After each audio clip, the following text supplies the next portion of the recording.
Hi, this is Tyler Watson, your local State Farm agent. I'm a proud sponsor of Wolverine Athletics and all of our student athletes here in Fremont County. Youth sports are a great way to build future skills that help our kids succeed in life. Teamwork, leadership, time management, and how to perform under pressure can all be learned on the field and in the gym. Good luck to each and every one of the student athletes. Go Big Red! Tyler Watson State Farm, 618 East Washington Avenue in Riverton. Call 856-4118 or visit insuringriverton.com. Like a good neighbor, State Farm is there. Nowadays, cocktails to go are common in many establishments. The U.S. Department of Transportation's National Highway Traffic Safety Administration wants to remind drivers that, although alcohol is more mobile, it's always dangerous and illegal to drink and drive. In 2021, 8 Fremont County highway fatalities were related to drinking and driving, and there were 56 alcohol-related crashes. With the big game coming up on February 13th, the Fremont County DUI Task Force will be looking for drunk drivers. If you're caught drinking and driving, you will face jail time. Imagine trying to explain that to your family and friends or your place of employment. And welcome to KTAK's coverage of Riverton High School basketball, and welcome to the Bailey Tire and Auto pregame show. I am Kevin Shields, the voice of the Riverton Wolverines, and I'm with Travis Gumpton as always. And we are at Evanston High School down here in snow-covered Evanston, Wyoming, for the second day of this long trip over South Pass. And we're looking forward to some great action here tonight. Yeah, absolutely, Kevin. This is we're coming off of a big night last night against Green River.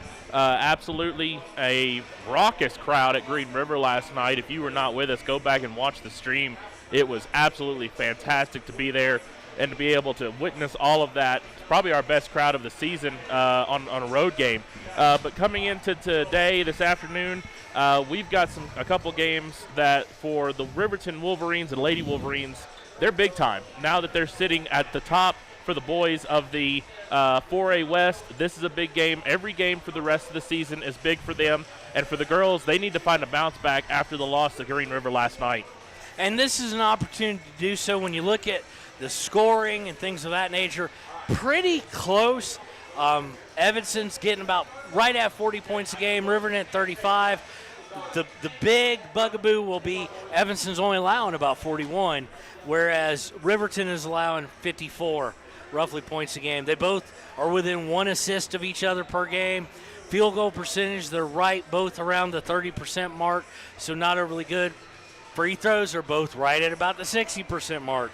The three-point line, they're both just, let's be real, they're both not good at it as a team. Riverton 22.6% from three, Evanston 14.2. But when you look at the two-point field goals, there's a gap for Evanston. Evanston's about right at 42% and 31.4 for Riverton. So it's going to come down to really the post play. As we were talking with the radio station here for the home side, they were talking about they've got 2 6-footers underneath. And we noticed this afternoon that we're already on a short bench. We didn't notice it last night. We apologize for it. McKay Fegler, one of the normal starters and a three-point shooter and a good shot and a ball handler, was out. We don't know why. We're not going to speculate why, but it does shorten that bench up. Yeah, absolutely. And for a team that doesn't run very deep, the Lady Wolverines, if McKay Fegler does not play again today, and again, like you said, we don't want to speculate on anything, it's going to be a tough game for the Lady Wolverines. The legs are going to be probably tired because they played a big game last night. And so it's going to be an interesting matchup. And like you said, it's going to come down to the size advantage for Evanston down in the low post. They've got 2 6-footers that score at, pretty well, pretty often, according to what I've seen on stat sheets. So it's going to come down to that for sure. Again, neither team really good at the three-point line. It's going to come down to who's the most physical and who can get the most layups. Well, if you're here at the game and you're here in Evanston, you're with Riverton, you happen to also be listening to broadcasts, which we know a lot of them do, turn around, give us a wave. We're way up here in the corner in the press box. We're way away, so I'll go ahead and get this out of the way. I doubt we'll have Coach Sheets track all the way up here or a player of the game, so the post game at the end of the boys game will be substantially shorter. I'm sure they want to get back on the road, get over South Pass, get home, and enjoy the big game tomorrow between the Cincinnati Bengals and the LA Rams. So looking out here at the warm-ups, McKay Fegler is not out there, so don't know why. I'm most likely probably didn't make the trip, but we're not going to speculate as to why, but it does take away one of the better ball handlers. We do know from our cohorts up here that we are going to see some press. What kind of press, we don't know, but we'll find that out as we go. So realistically, especially with 2 6-footers, it's going to have to be a big day out of 4 players, in my opinion, both in keeping out of foul trouble and defending. And with one of them keeping their emotions a little under check, that being Jordan L. Anderson, Ella Judd, Gracie Olheiser, and Haley Engstrom. They're going to get a lot of the post-defense battles and have to box out. Now, the one good part we did see from last night was, especially from Haley Engstrom, she put a rear end on the body, so to speak, boxed out, and kept counts way off her normal rebound average. Yeah, Haley Engstrom is really going to be a very important factor in this game. She did really well, like you said, against Couts, another 6-foot player from last night. She did really, really well, holding her well under her average last night. She's going to have a repeat game, and it's going to be really interesting to see how that plays out. All right, well, we'll be right back here on KTAK with more Bailey Tire and Auto Service pregame.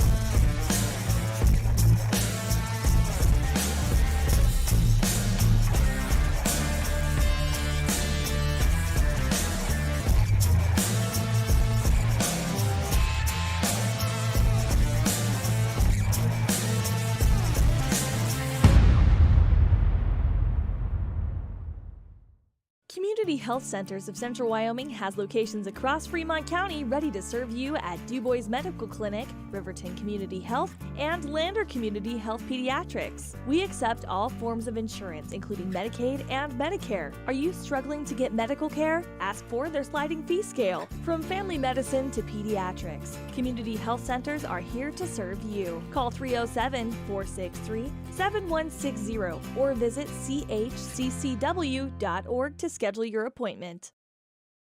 In any sport, athletes face the chance of sustaining an injury. According to the Athletic Training Association, 90% of student athletes reported some sort of sports-related injury. What's more, is 54% report playing while injured.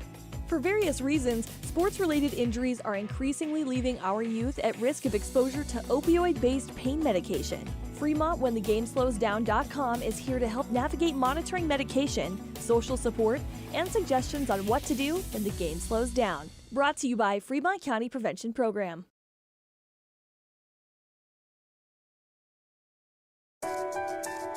At Teton Therapy, our people make the difference.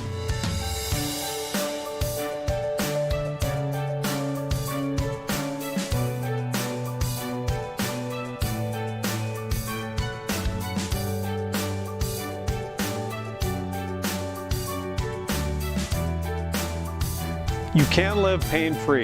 The amazing staff at Teton Therapy can help in Lander and Riverton. Welcome back to the Bailey's Tire and Auto Service pregame show here on KTAK. Just a reminder, you can download our app on your iStore or your Google Store on your Android device and listen to the game or watch the game, live on our app, or go to YouTube or Facebook, type in WyoToday Media on the startup page, on the search page, and you can watch the game there too. Or of course, you can always listen to us on KTAK. We've got about 2 minutes till tip. And Travis, what are some of the individuals here we're going to be watching for Evanston? So first and foremost, it's going to be the combination of Emily Sawyer and also Stacia Barker. Those two are averaging right around 8.5, 7 points. And so it is going to be something very important to see them. They are averaging right around, like I said, 8 points. It's going to be big time they're the two that are going to play in the post the most. They're going to be around. They're going to be shooting the ball a lot. And then again, also looking right here, Mia Barker is also going to be someone we need to take a look at because she is averaging 50% from three-point. However, she's only shot 2 of them. But the big thing standing out is she gets to the free throw line a lot. She's shooting 56% from the free throw line, and so it's going to be very important for her if she can get to the line a lot. It's going to get all those players that we had in foul trouble, that we talked about last night, in foul trouble, and then it's also going to be very important because then you're going to see the score start to rise with the clock stopping. So right now we are right around 40 seconds left in before we are tipping off. And so we are going to take a quick commercial break, and when we come back, we are going to come back with the Sutherland starting lineup. During winter storms, it doesn't take long for roads to turn slick. Snowfall is often accompanied by high winds, and blowing and drifting snow can make it difficult to see the road. Speed limits are based on dry pavement conditions and good visibility. Be ready to reduce speed and increase following distance. Crashes are twice as likely to happen when it's slick out, and it's usually because someone is driving too fast for conditions. Remember, when there's ice and snow, take it slow. This message is brought to you by WyoToday. Is your resolution this year to be healthier? You may have made a commitment to improve your physical health, but don't forget about your financial health. Atlantic City Federal Credit Union is listed as one of the healthiest credit unions in the U.S., and we are the healthiest credit union in Wyoming, according to depositaccounts.com. Don't risk having your accounts anywhere else. Become a member today and accomplish your first resolution by becoming healthier. Financially speaking, that is. Federally insured by NCUA. Open your eyes to a credit union. Atlantic City Federal Credit Union.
And thank you for that lovely rendition of the national anthem here at Evanston High School.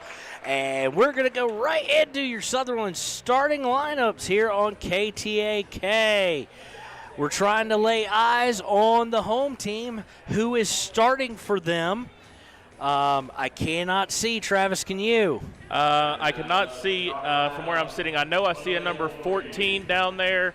I see a number 45 down there. The other two I'm not able to see. Sorry, that is a 44, 22 it looks like, and a 45. The other person I cannot see. It looks like number 3.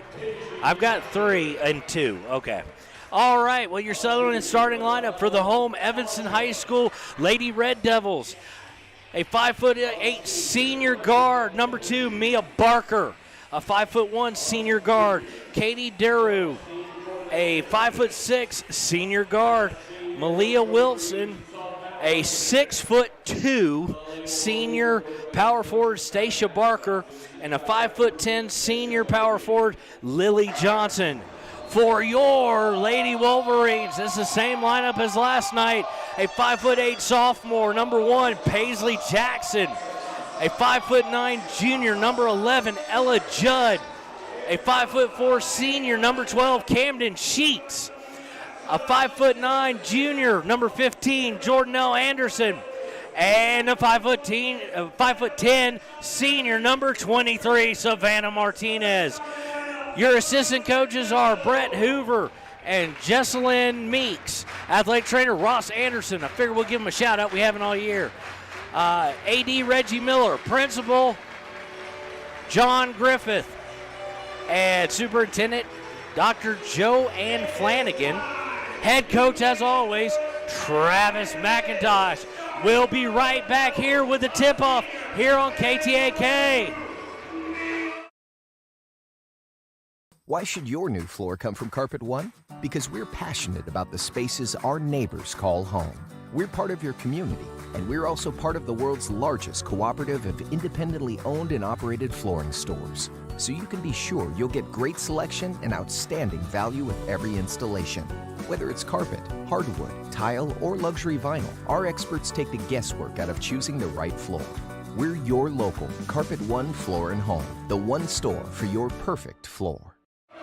And we're back here on KTAK.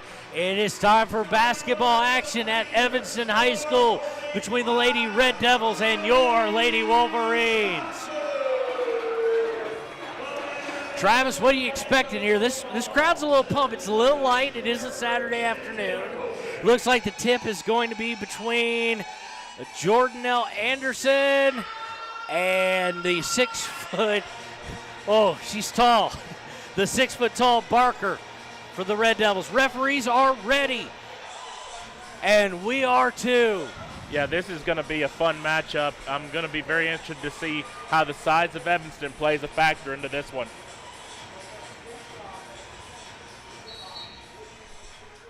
And the tip actually goes to Riverton.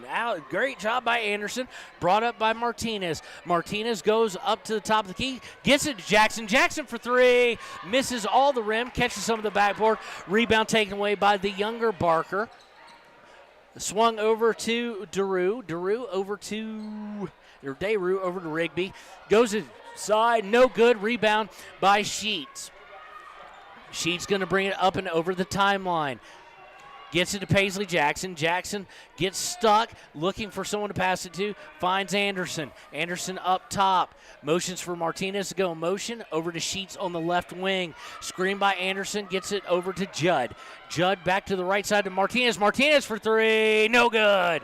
Rebound going to go to Barker, the taller one of the two. Hold on, let me get some first names so I can differentiate between the two. That was by Stacia Barker. And they're going to shoot a three is Evanston. It's going to be missed. That was Stacia Barker with the three. Probably not the best spot they want her in. Riverton with the rebound, gets it to Jackson. On the left wing is Martinez. Martinez over to Sheets. Over to Jackson in the right corner. Screen set by Judd. Jackson rubs off of it, gets up to Martinez at the top, and they reset. Very slow start to this one on both sides. And as soon as I say that, a steal. Steal by Mia Barker, and Jackson tried to get it back, and it winds up going out of bounds off of Mia Barker and off the Lady Red Devils, so it'll remain with our Lady Wolverines. And here with 6:36 to play in the first quarter, no score. And if you're a Lady Wolverine fan, which most of us are, you are happy to see the defense being played on this team. Nice screen by Judd, frees up Jackson, who gets it to Sheets on the right side. She brings it back up top, over to Martinez on the left wing.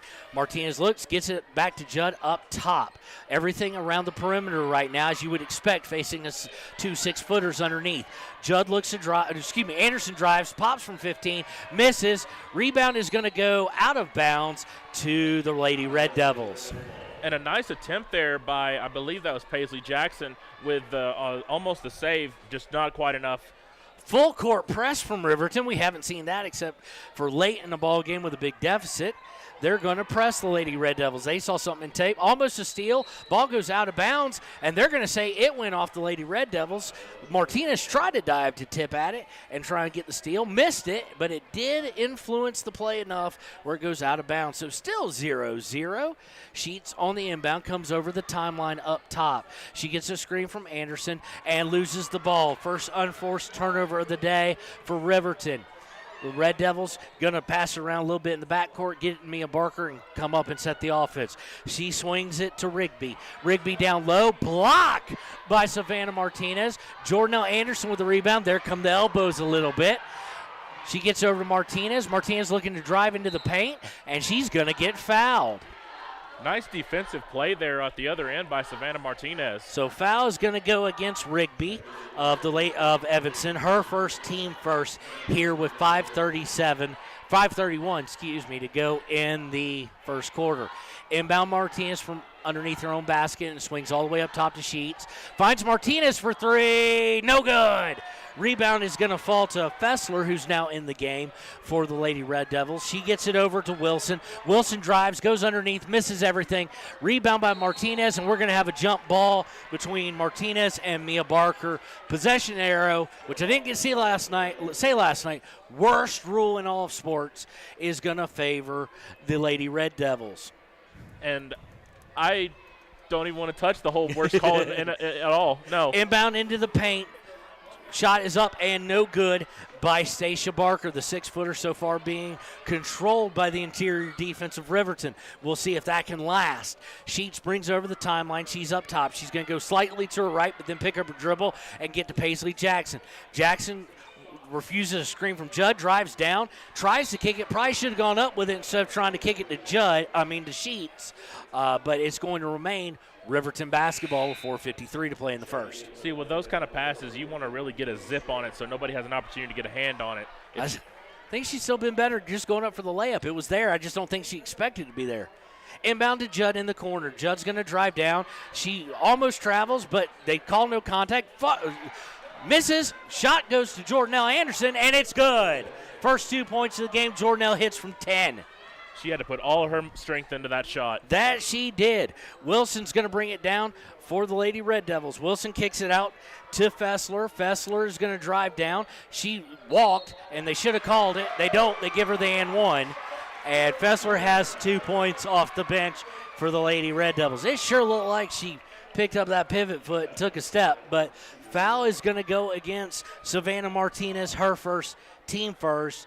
Fessler going to the line for the traditional three-point play. And I'm going to go in and say it now. She's a 63% free throw shooter. It's up, and it is good. And as soon as I say that, first one made. 3-2 Lady Red Devils, and here is the first time we've seen the press from them, and immediately a turnover. Paisley Jackson threw the ball out of bounds, just out of Camden Sheets' reach. So that is the second unforced turnover of the day. Evanston says if you want to press, we can press too. And unfortunately, we do not handle the press overly well at times. We've handled the man a little bit better, but that was a bit of a zone press, which Cody employed as well. Inbound is to Fessler. Fessler's going to go to her left. She feeds the post down to Stacia Barker. Barker back out to Fessler. Fessler drives, puts it up, and is going to get another shot at a traditional three-point play as she gets the hoop in the harm. Fessler having a really nice start to this game. Not really one of those people that you see score a lot of points, only averaging about 5 points a game. Well, she's got her average already, and the foul's going to go against Anderson. That's her first, team second. Referee gets the ball to Fessler. Fessler's going to take a couple dribbles, a spin, put it up, and in. We have a lane violation somewhere. It is against the Lady Red Devils, so that will be waved off. So the shot doesn't count. It is 5-2 with 4:08 left in the first. Again, setting up the press, the Lady Red Devils. Inbound to Fosse, who's in for the first time. Fosse gets a pass from Judd. Fosse's going to throw long to Jackson. She has her open, and they give her the timeline. Jackson to Savannah Martinez. Savannah Martinez at three-point line gets it to Jackson. Jackson looks to drive, but hands off to Judd. Judd goes to her right, hands it to Fosse. Fosse trying to feed the post. Not well advised to try and get Engstrom there. Taken by Stacia Barker. Barker takes it all the way. Horrible shot. Miss and no good. Ball's going to go out of bounds, and it's going to be off the Lady Wolverines, and it's going to stay with the Lady Red Devils. Not something that the Evanston Lady Red Devils like to do, and that's get into transition. They like to set up a half court to be able to make some scores. Inbounding is going to be Rigby. Inbound goes to Fessler. Fessler having a heck of a half. Goes inside to 43. Little skyhook by Sawyer is up and good. So now we're starting to see that run that we see all the time, scoring punches and bunches. And we have an unforced turnover. Noah Engstrom able to corral it down. Engstrom gets it to Judd. They've got to give her not a wise pass to Martinez. Martinez over her head, goes all the way to Fessler. Fessler takes in for a layup, up and good. And a quick timeout by Coach McIntosh, as with 3:17 to go in the first quarter, it is 9-2. Fessler has 7 of those, already beating her average early on. We'll take the break with them. We'll be right back here on KTAK.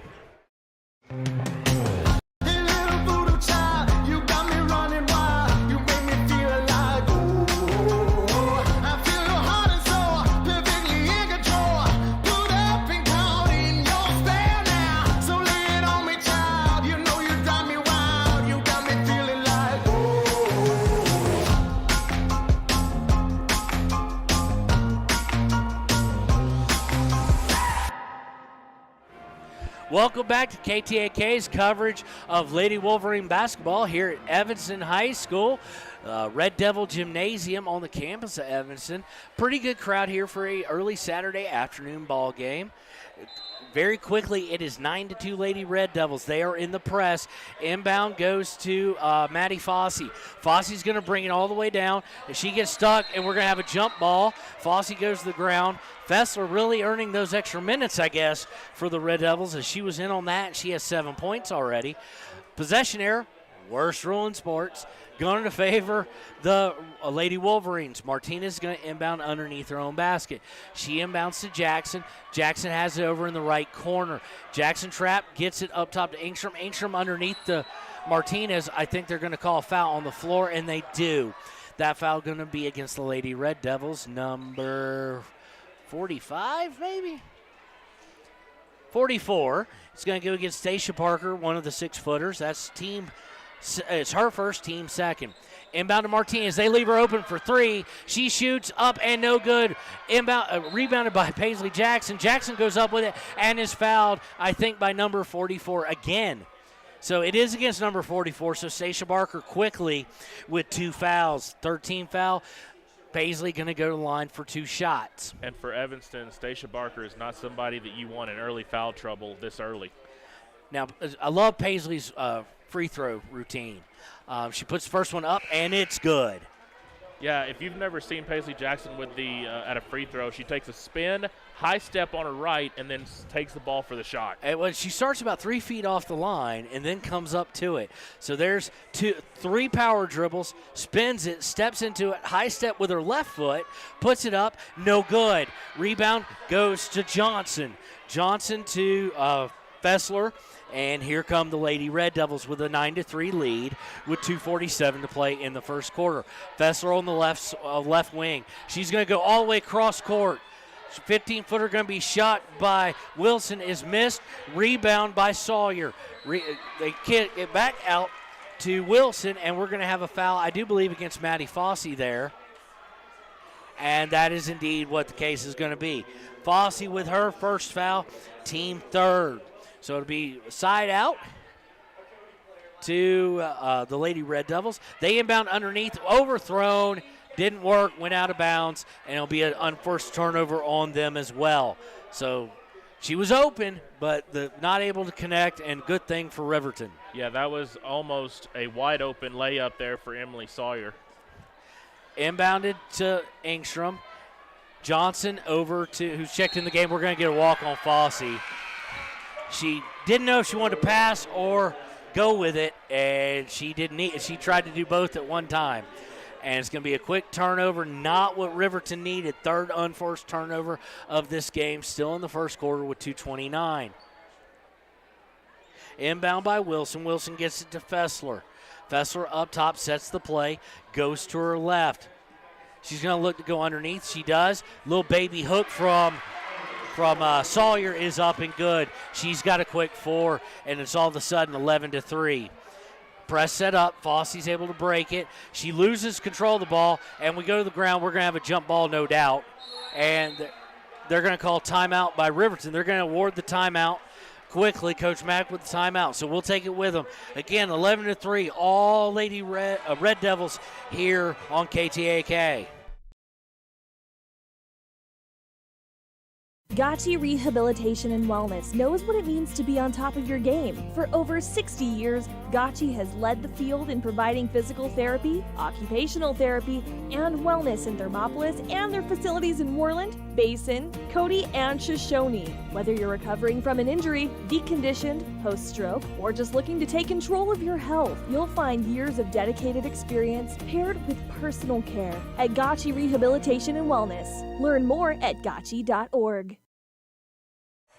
And welcome back to Evanston High School here on KTAK with coverage of the Lady Red Devils of Evanston versus your Lady Wolverines of Riverton. Out of the timeout by Coach Mack, inbounded to Sheets. Sheets up top is going to set the offense, gets it over to Johnson.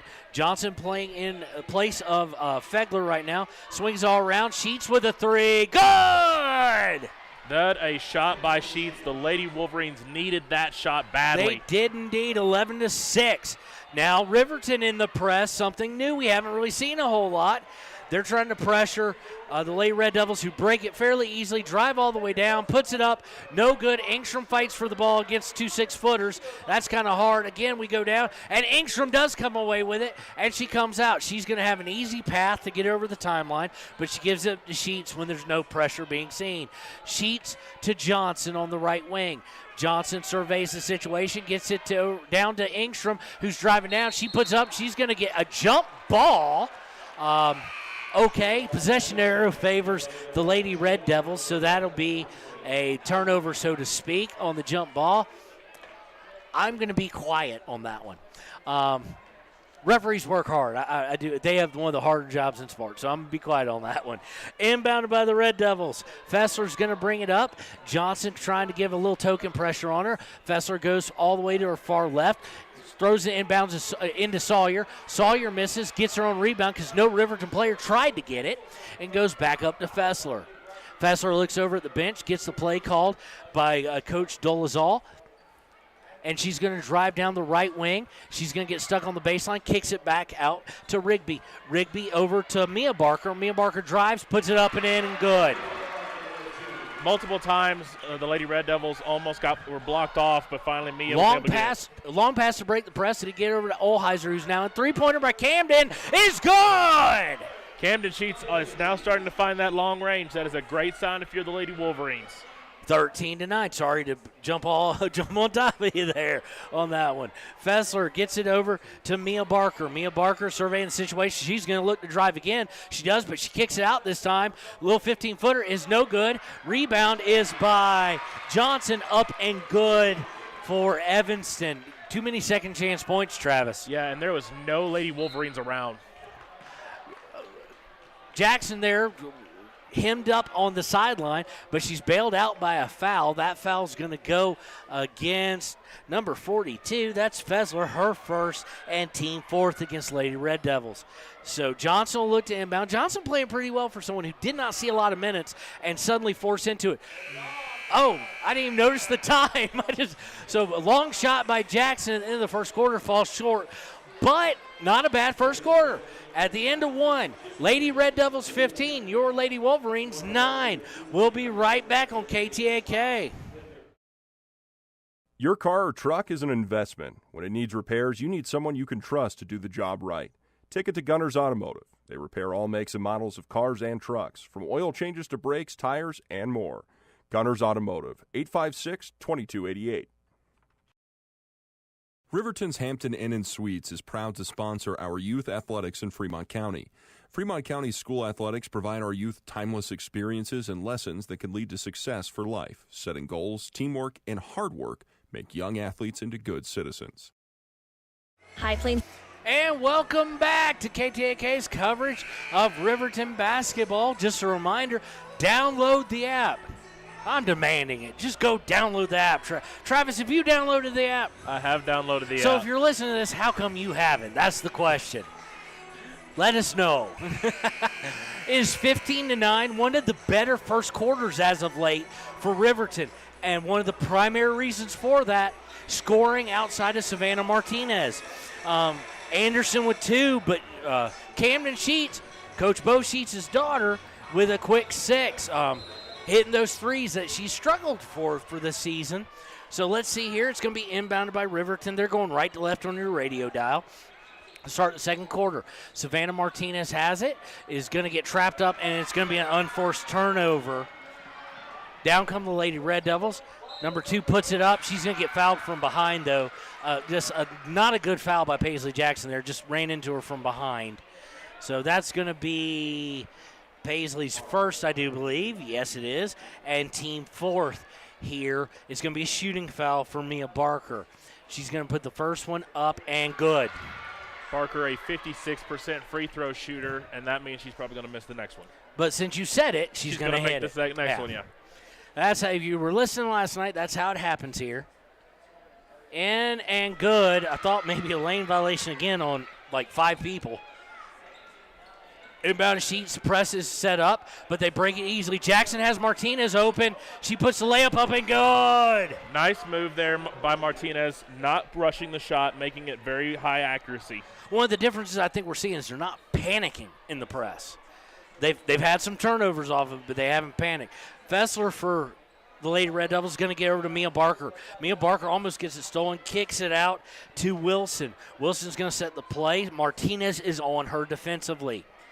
They're going to look to feed the post, as you would expect, to Stacia Barker. Barker out for a 3 is no good, and Judd gets the rebound. That missed by Rigby.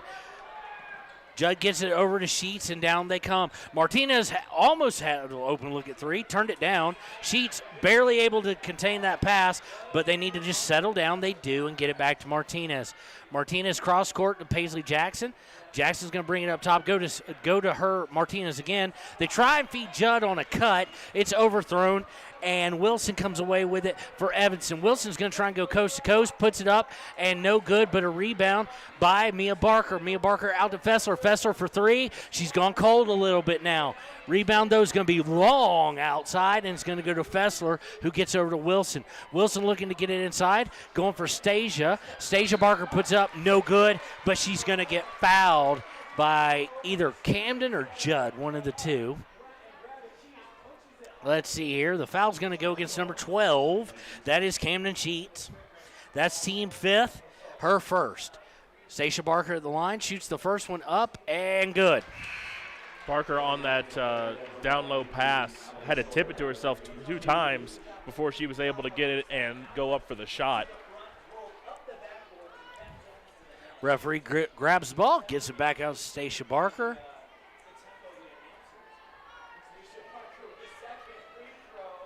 Second free throw is up and no good. Ball goes out of bounds, though, but unfortunately Jordanelle Anderson could not get control of it and goes off her. So a chance to get multiple baskets here on this one possession.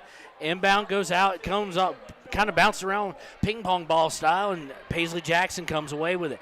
Jackson over to Martinez. Martinez shooting a 3, no good, short.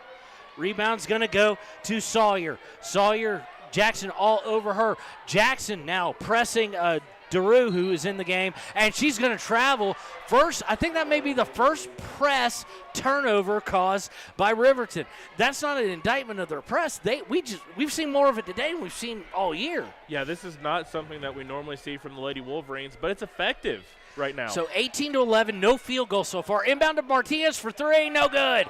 Rebound by Stacia Barker of the Lady Red Devils. So far we haven't had a field goal in this entire quarter, and we're over 3 minutes into it.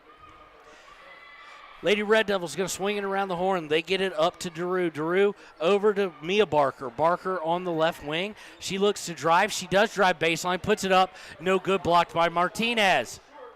She kicks it out to Sawyer. Sawyer puts it up, no good. Rebound by Mia Barker. She was just untouched. First field goal of the day, of the quarter, and it's quickly out to 20-11. Riverton in desperate need of a basket here. Sheets brings it up, gets it to Jackson. Jackson thinks about 17-footer, goes up with her. They're going to call a foul on that, and we got to be fair. I thought that was all ball, so we got to be fair. The fans are letting the ref have it. It did look all ball, but heck, we will take it. The foul's going to be on DeRue, her first, team 5th, and Paisley Jackson will go to the line with her unique routine and shoot 2. First one is up and no good, rims out. I'm double checking on that foul. They've got number 2 up on the board. and it looked like number 2, Mia Barker, was the one arguing with the official a little bit after the call, so I'm not sure on that. Well, she wasn't real thrilled with being called for it, but it was on her. Jackson puts the second one up and good. So the first point of the second quarter for your Lady Wolverines, 20-12, 5:20 to play in the half. And a full court press being shown here. You've got Fossey, Engstrom, Jackson, Anderson, and Martinez on the court. Fossey guarding Fessler. Fessler able to break it down and get across the timeline. She gets it to Daru. Daru looking to bring it to the right. Finds Rigby. Rigby looking to go underneath. Almost loses the ball. Regains it. Gets it out to Daru. Daru over to Fessler. Fessler looking to drive. Puts it up and no good. So we're going to get 2 shots there. I thought that foul might have been on the floor. It was a real early whistle. Foul's going to go against, I do believe, let's see here. Go against number 4, Fossey. That's her second, team 6. So 2 shots for Fessler, and any foul on the rest of the way will be free throws. Fessler misses the first one. So it remains 20-12. Lady Wolverines staying close, staying within striking distance. Yeah, that is one of the things as Fessler shoots the second one up and no good that these Lady Wolverines got to be proud of. They are keeping everything close right now. Rebound by Engstrom, and she gets it to Fossey. Fossey brings it over the timeline. Looks to pick up her dribble, but decides not to, and overthrows Martinez. Martinez cutting to the ball, and Fossey taps her chest, says, my bad, and it's the 5th unforced turnover of the game on Riverton. Inbound by the Lady Red Devils to Stacia Barker. She takes it all the way to the baseline, and now she's stuck. She's going to lose it, but Jordanelle did get a hand on it, and it's going to remain Lady Red Devil ball with 4:42 to play in the half. The defense for the Lady Wolverines doing very good against Barker, keeping her pretty in check right now. Inbound to Stacia Barker, missed from point blank, gets her own rebound, puts it up and in. And I'm going to stay quiet the rest of this half, because that was exactly just what happened. She just powered everybody. 22-12, 10-point lead for the Lady Red Devils. Jackson brings up, gets it to Fossey. Fossey refuses to stream by Engstrom. She's going to drive, and they're going to call a foul on Fessler. And now the coach of the Lady Red Devils is infuriated. She is not happy whatsoever. And to me, that's a 50. You could have gone either way with that. I could see her anger. I could see anger on the other side. So the foul is going to go against 42. That's Fessler, her second, team 6. Inbound goes to Martinez. Any foul from now on that's defensive is going to be 1-1 for either team. Stolen by Fessler, and she's going to make up for the foul by taking it coast to coast. And she's blocked by Anderson, but they're going to get Anderson with the foul, and that's going to be Jordanelle's second, team 7th. Fessler's going to go to the line for 2 shots. Jordanelle showed a lot of emotion after that call. Needs to just take a deep breath. Don't want the emotions to take over. Cannot get a technical. We're already down 1 starter normally, and Fegler not suiting up today. Fessler with her first one, not to be confused with Fegler. It's up and good. That's her first point of the second quarter. And Coach McIntosh takes Jordanelle out and puts Ella Judd back in, and Camden Sheets back in as well as Fossey comes out. Second free throw up and good by Fessler. Camden Sheets brings it over the timeline as we go under 4:05 to play in the half. Jackson stuck on the wing, finds Engstrom, who passes to Judd. Judd goes up and underneath. Might have been better Engstrom just take that straight up, put Judd kind of in a weird shot situation, and Stacia Baker brings it down, kicks it back out to Daru to set up the play for Evanston. Fessler over to Stacia Barker. Stacia Barker looking inside, feeds it down to Sawyer. Sawyer puts up the little baby hook again. It's no good, and they're going to call a push on the rebound. And that will be on That Sawyer. foul will be on Sawyer. Yes, it will. And that's the team 7th, so we will have 1-1 on that rebound. It looks to be Camden Sheets going to the line. And for those wondering why we can't read the numbers right now, from where we are, it is high up. We have a hard time seeing some of the numbers, so we apologize. Sheets first free throw up and no good. Got to have those as an underdog. And the rebound goes to Rigby. Rigby gets it to Fessler. Fessler's going to bring over the timeline for the Lady Red Devils. She gets over to Stacia Barker, who has a hard time corralling the pass, but eventually does. Mismatch here, although it's way away. It was Stacia Barker being guarded by Sheets. Gets it down low, and we're going to have a travel, I do believe. No, timeout, excuse me. Timeout on the floor by the Lady Red Devils. Coach Stormy Dolezal did not like what she saw. So we'll be right back after these messages on KTAK. Energy Cooperative. What does that mean for you as a Rural Electric Association member? It all comes down to 7 principles: open membership, one voice, one vote, member benefits, independence, education, cooperation, and community. To understand how it all works, we're headed back in time. In 1879, electricity was in major cities, but rural areas were out of luck. In 1935, President FDR made it possible for companies to build power lines to unserved areas. By the time we hit 1941, some 400 electric co-ops had been organized to serve rural America, just like High Plains Power. For more information, visit highplainspower.org. And welcome back to KTAK's coverage of Lady Wolverine basketball. Out of the timeout by Coach Dolezal and the Lady Red Devils. Inbound pass is going to come from Rigby as we have 3:20 to play in the half. She inbounds it to Fessler. Fessler for 3. No good. Rebound by Paisley Jackson. Fessler had a good open look at that, just could not connect on it. She has gone a little colder, more like her average than her first quarter, which was impeccable. And she's going to bring it over. And again, and this needs to stop. She taps her head. She throws it way over Martinez's head. That's the second time we've seen it. And the point guard tapping their head. Those passes, which are uncontested, need to be on the mark. Fessler bringing it up for the Lady Red Devils. She's guarded by Engstrom. She's going to go to her left, get it to Sawyer, who hands it back to Fessler. She drives Martinez all over. She goes up and under, no good, and rebound is going to go almost out of bounds again, and we're going to have it Lady Red Devils ball. Got to grab those rebounds. There's a lot of I don't know, maybe we got some oil on the ball. We're not holding on to them when we get good defensive rebounding posture, and we're letting them go out of bounds to the Lady Red Devils. And it was a great defense by Martinez. Stacia Barker's going to shoot a long 3. It's going to be no good. She's going to fight for the rebound. Ella Judd had it. She volleyballed it up, and it goes Stacia Barker. Drive by Sawyer. Sawyer's going to put up an 8-footer up and good. And that's more of Evanston's game. These three-point shots are not what they're known for.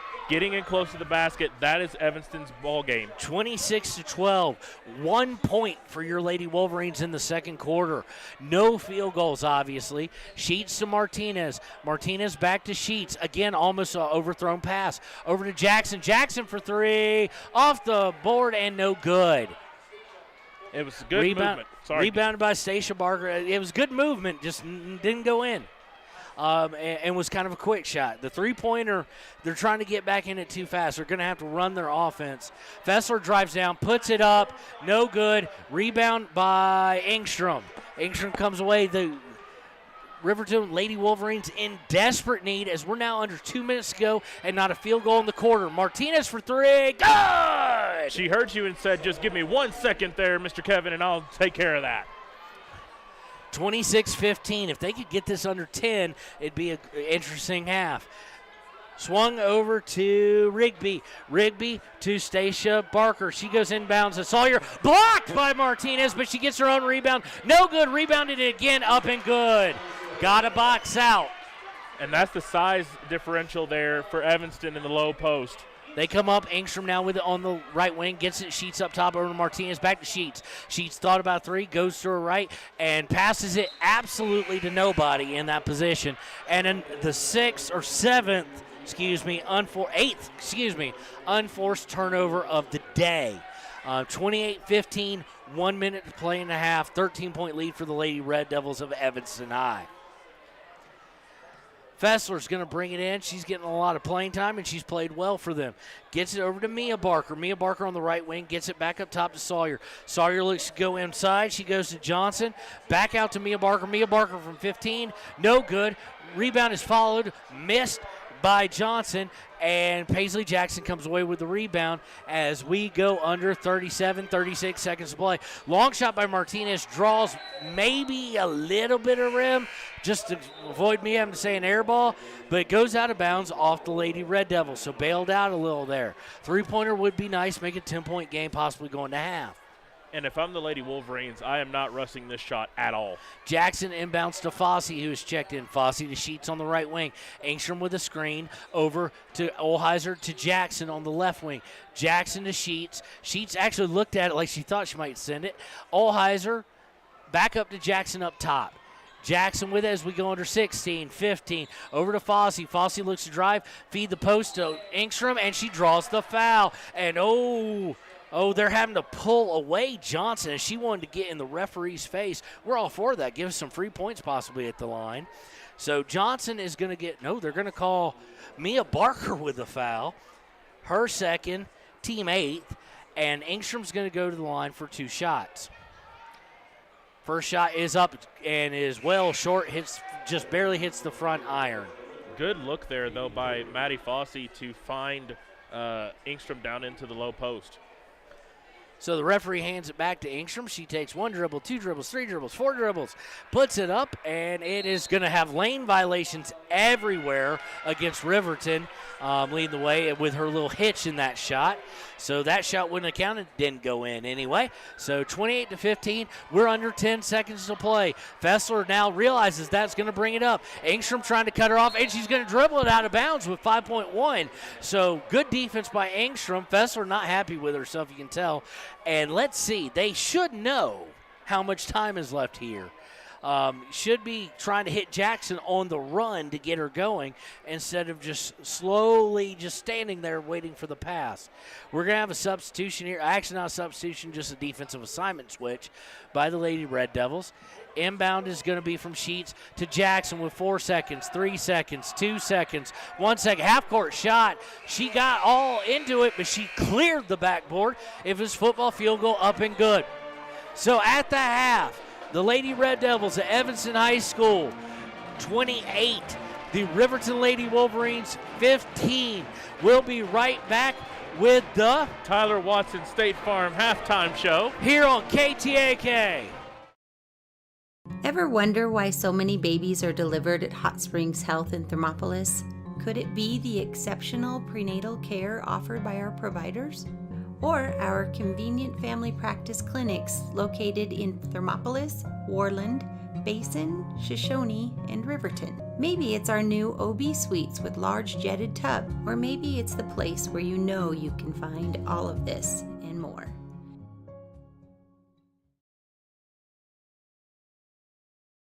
Hi, this is Terry Banker. I'm minister at New Hope Christian Church in Lander, Wyoming. We want to support the kids of this area academically, athletically, and spiritually. Our address is 630 Mount Hope Drive. Come to Sunday school at 9:30 and our worship service at 10:45.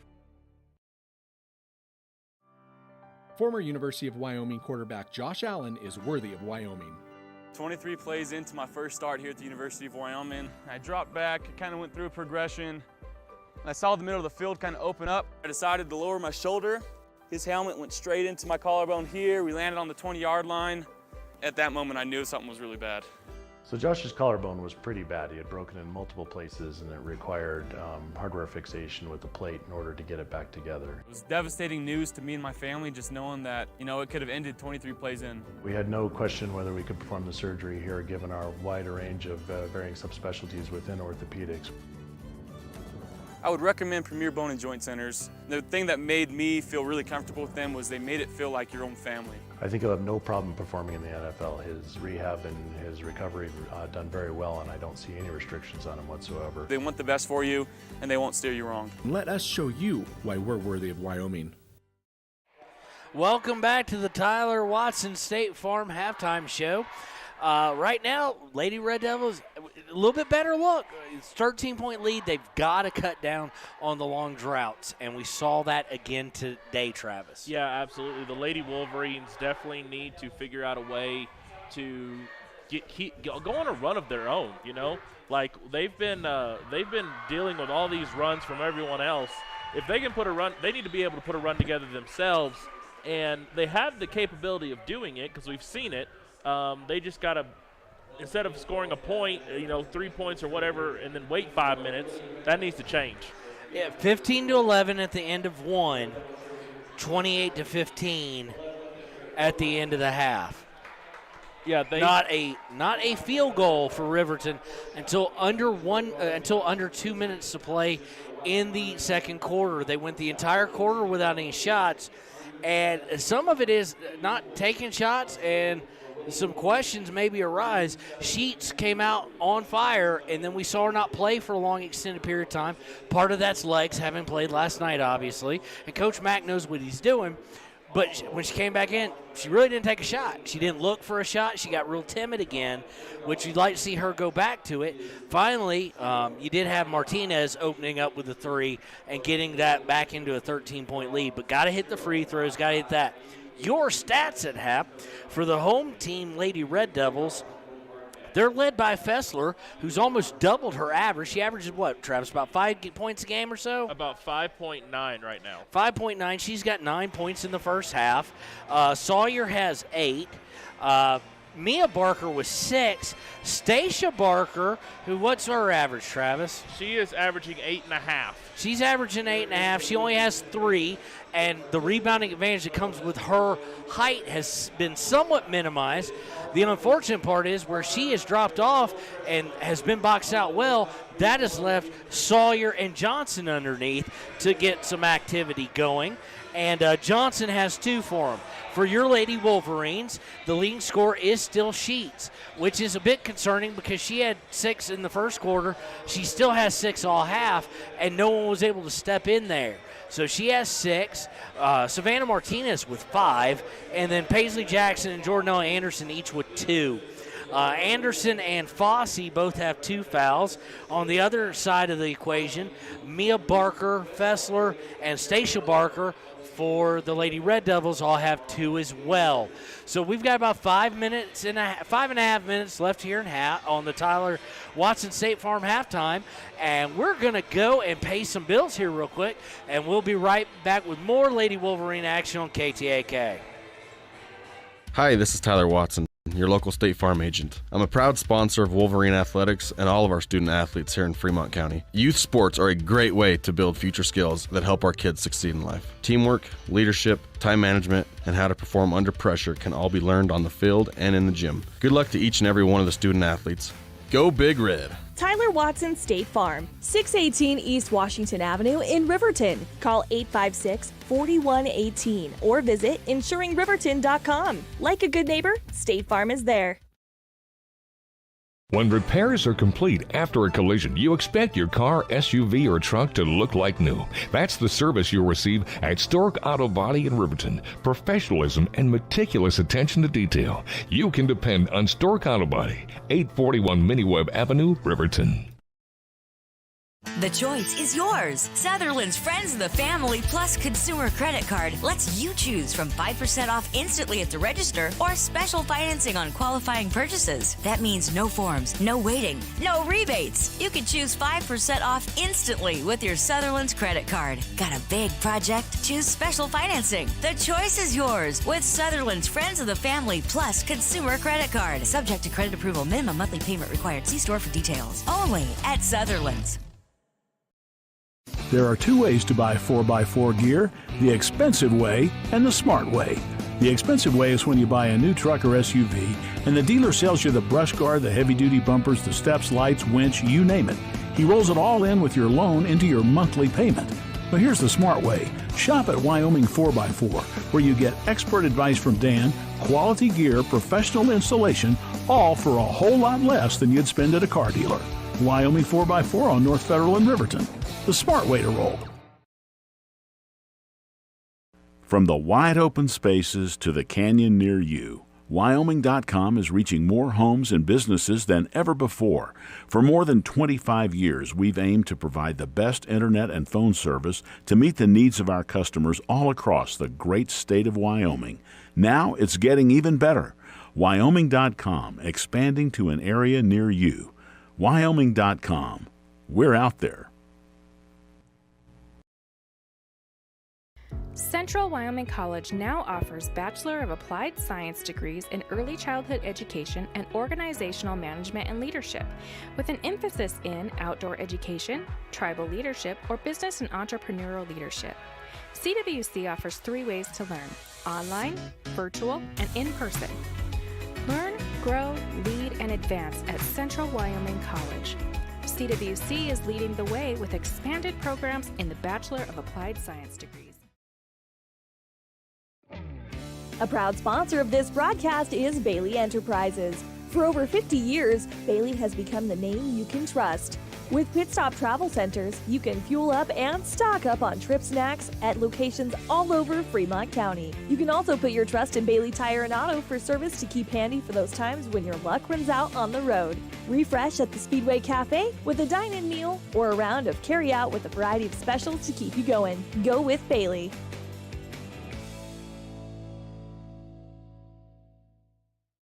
It may be winter, but some days it kind of feels like spring. Makes you want to go for a drive, kick a few tires, and see all the latest cars and trucks up at Frontline Motors. Frontline Motors has a wide selection of quality used vehicles, from cars to SUVs to trucks, and they're all priced to move. One of them is right for you. Is your next car or truck waiting at Frontline Motors? There's only one way to find out. Drive up Airport Road, take a test drive, and make it yours. Then join the hundreds of other folks who say, I got mine at Frontline. Frontline Motors.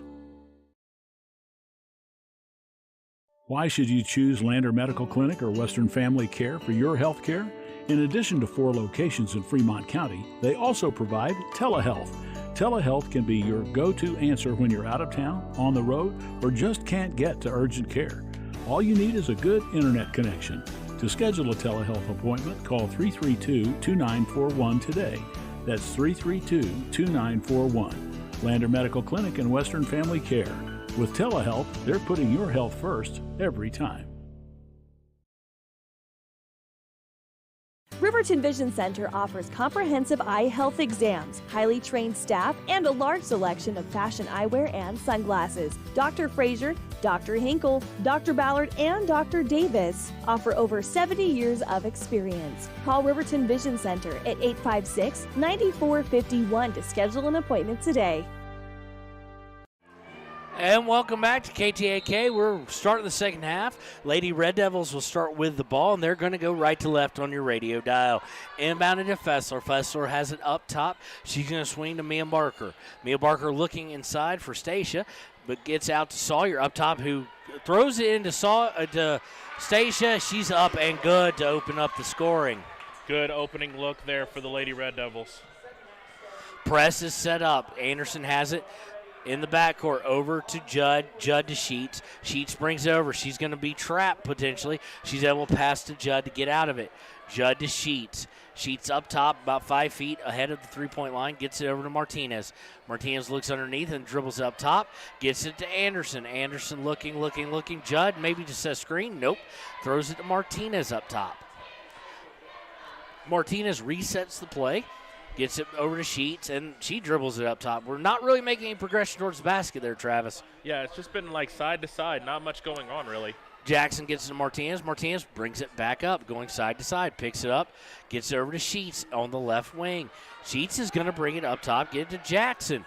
Jackson to Martinez. Martinez for three, no good. Rebound's going to be Fessler. Fessler dribbles once, then unwisely picks up her dribble, but she's able to pass out of it. Get to Sawyer. Now they got numbers, 3-on-2. She gets it over to Rigby. Rigby takes it up and good. Easily able to break the press there where the Lady Red Devils, and quickly a shot up and good. 32-15. Jackson within the backcourt. Back to Sheets. Sheets to Jackson. Jackson's going to bring her over the timeline, but then pick up her dribble. She almost went back over for an over and back. Sheets to Judd. Judd from 19. No good. Rebound's going to be by Mia Barker. Barker gets it to Sawyer.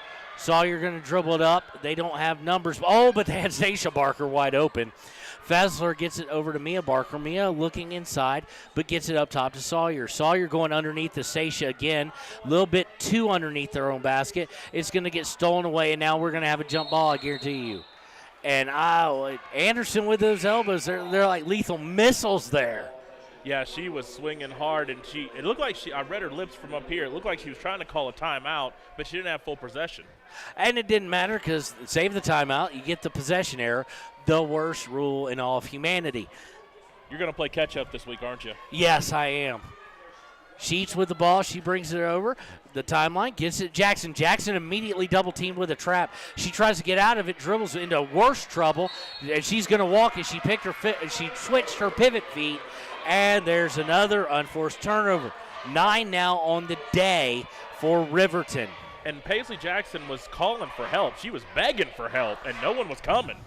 5:41 to go in the third quarter. Inbound to Mia Barker, goes underneath Sawyer. Sawyer backs it down, misses. Rebound going to go to Savannah Martinez. She's going to look to break, but she does not have numbers. She wisely slows it up, goes to the left wing. At the left wing, she's got options. She's got Sheets or Judd. She's going to go all the way to Jackson. Almost overthrew her, but got her. Jackson for 3. No good. Rebound's going to go to Wilson. Wilson bringing it up, hits Sawyer on the break, but she's double-teamed. She double-dribbled, no call, but stripped away by Judd. Maybe someone else got a hand in there to cause the steal. Steal by Riverton. Sheets brings it up, gets over to Savannah. Savannah back to Sheets. Sheets for 3. She's 3 of 3. Sheets finally getting back in where she started off the game from that three-point line. Big-time shot for the Lady Wolverines. Well, she's 3 of 3 today. She's hot with the shot, and they need to keep going to her. Drive down by the Lady Red Devils. Mia Barker from 10 misses, gets her own rebound, misses from 6. And Savannah Martinez with the rebound. Let's see if they try and work it to Sheets, because right now she's the one who can help get them back in it as far as who's hot today. Jackson shoots from 15, is up and good. Little bit of a run here by the Lady Wolverines. So timeout by Coach Dolezal, and she's going to take a full timeout. We're going to take it with them. We'll be right here back on KTAK, 32-20, Lady Red Devils over your Lady Wolverines. Want access to local news, sports, events, and more? Download the WyoToday app. Now available on all platforms.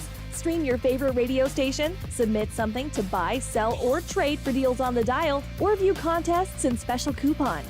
Better yet, the WyoToday app is the best way to access free HD video of Fremont and Hot Springs County athletics. It's all at your fingertips. Head to your app store or visit WyoToday.com to download the WyoToday app now. When you purchase your car, do you know if you got the best payment possible? The answer is probably no. Oftentimes, your loan is packed with additional charges that can drive your monthly payment higher than it should be, costing you thousands of dollars more for your car. Hi, this is Patty, and here is your second chance to get the payment you deserve. Visit Atlantic City Federal Credit Union today for a courtesy loan review. We've helped our members save money by refinancing their vehicle with us. Now it's your turn. Open your eyes to a credit union. Atlantic City Federal Credit Union. Welcome back to KTAK's coverage of Lady Wolverine basketball. They're on a little run here, a 5-0 run. After a 4-0 run by Evanston, they've got it down to 12. Evanston brings it in, immediately goes to Fessler in the paint. She is trapped by Martinez. She's going to turn it over. We're going to get jump ball. And because of the worst rule in all the universe, it's going to remain with the Lady Red Devils. You are 5 for 5 on that call, partner. Yes, you notice the how bad it is keeps getting worse. Inbounded by Rigby. Rigby to Fessler for 3, and she hits it. And she held her hand up like she was posing. She knew that was going in. Fessler has 12 on the day. Back out to a 15-point lead. Sheets brings over the timeline to Martinez. Martinez looking to drive. Ill-advised shot. We're going to have a kick, pass, but we're going to have a kick ball. She threw it in amongst the trees and didn't have a path to who she was trying to hit, which I do believe was Jordanelle. You know, the last 2 nights we've seen kick balls, and that's one of the least called things I've seen in high school Jackson basketball. to Sheets. Sheets for 3. Good! There it is. 4. She is having herself a night, 4 for 4 from three-point land. She's now got 12 on the night. Gets it up to Mia Barker. Mia Barker trips, and they're going to call a push. How do you push with 2 hands in the air? But it was a foul. It's more like a hip check, really. That foul is going to go against, not surprisingly on a hip check, Jordanelle Anderson. That's her third, team first of the second half. So that's a bit concerning. So Jordanelle is now out, and we've got Ingstrom and Ella Judd in, along with Sheets, Martinez, and Jackson. Mia Barker has it. She passes out to Johnson. Johnson looks to feed the post, feeds it down to Fessler. Fessler back out to Johnson, who misses from 15, or about 17. Rebound comes away to Riverton. Chance to get this down to a 10-point game. They get to Jackson. Jackson for three. No good. Rebound going to be Mia Barker. We're going to get a foul on the rebound. Let's see who this is going to go against. It's going to go against, I can't tell his hand signal, so let's take a look here. It's going to go against number 11, Ella Judd. That's her first, team second. Now, let's hope that Sheets isn't done for the second half. She's 4 of 4. She was 2 of 2 in the first half, hit two quick threes, and then it fell apart. They just didn't find her anymore. And now she's got 2 threes. They need to be getting the ball to her. She's the hot hand. Yeah, she's definitely got the hot hand, and, I mean, why would you try to fix something that's not broken? Press back on by Riverton, easily broken by Fessler. She did, as Coach McIntosh jumps up wanting a walk. We get a kick ball out of bounds. He was right. You can see the little stutter step, but that's okay. It's going to go out of bounds to the Lady Red Devils. I almost called them Lady Red Wolves from last night, and it inserted the color. Okay, inbounding by Mia Barker. Mia Barker's looking. She doesn't find anything. She has to go deep out to DeRue. DeRue over back to Mia Barker. Barker going to go inside to Stasia Barker, who goes up, muscles up, and good. And if you're the Lady Red Devils, that's what you're going to go to the rest of this half. Maddie Fosse's now in the game, and it looks like Sheets is not in the game now. So Jackson over to Olheiser, who's also in the game, to Ella Judd. Ella Judd has to pass out from the elbow to Jackson. Jackson, don't think it. Jackson, you're 28 feet away. Tipped out of bounds by Stasia Barker as Olheiser was trying to feed Judd. Stasia Barker is having a really good defensive night for the Lady Red Devils, using her size and her length to be able to get deflections. Inbound to Fosse to Jackson.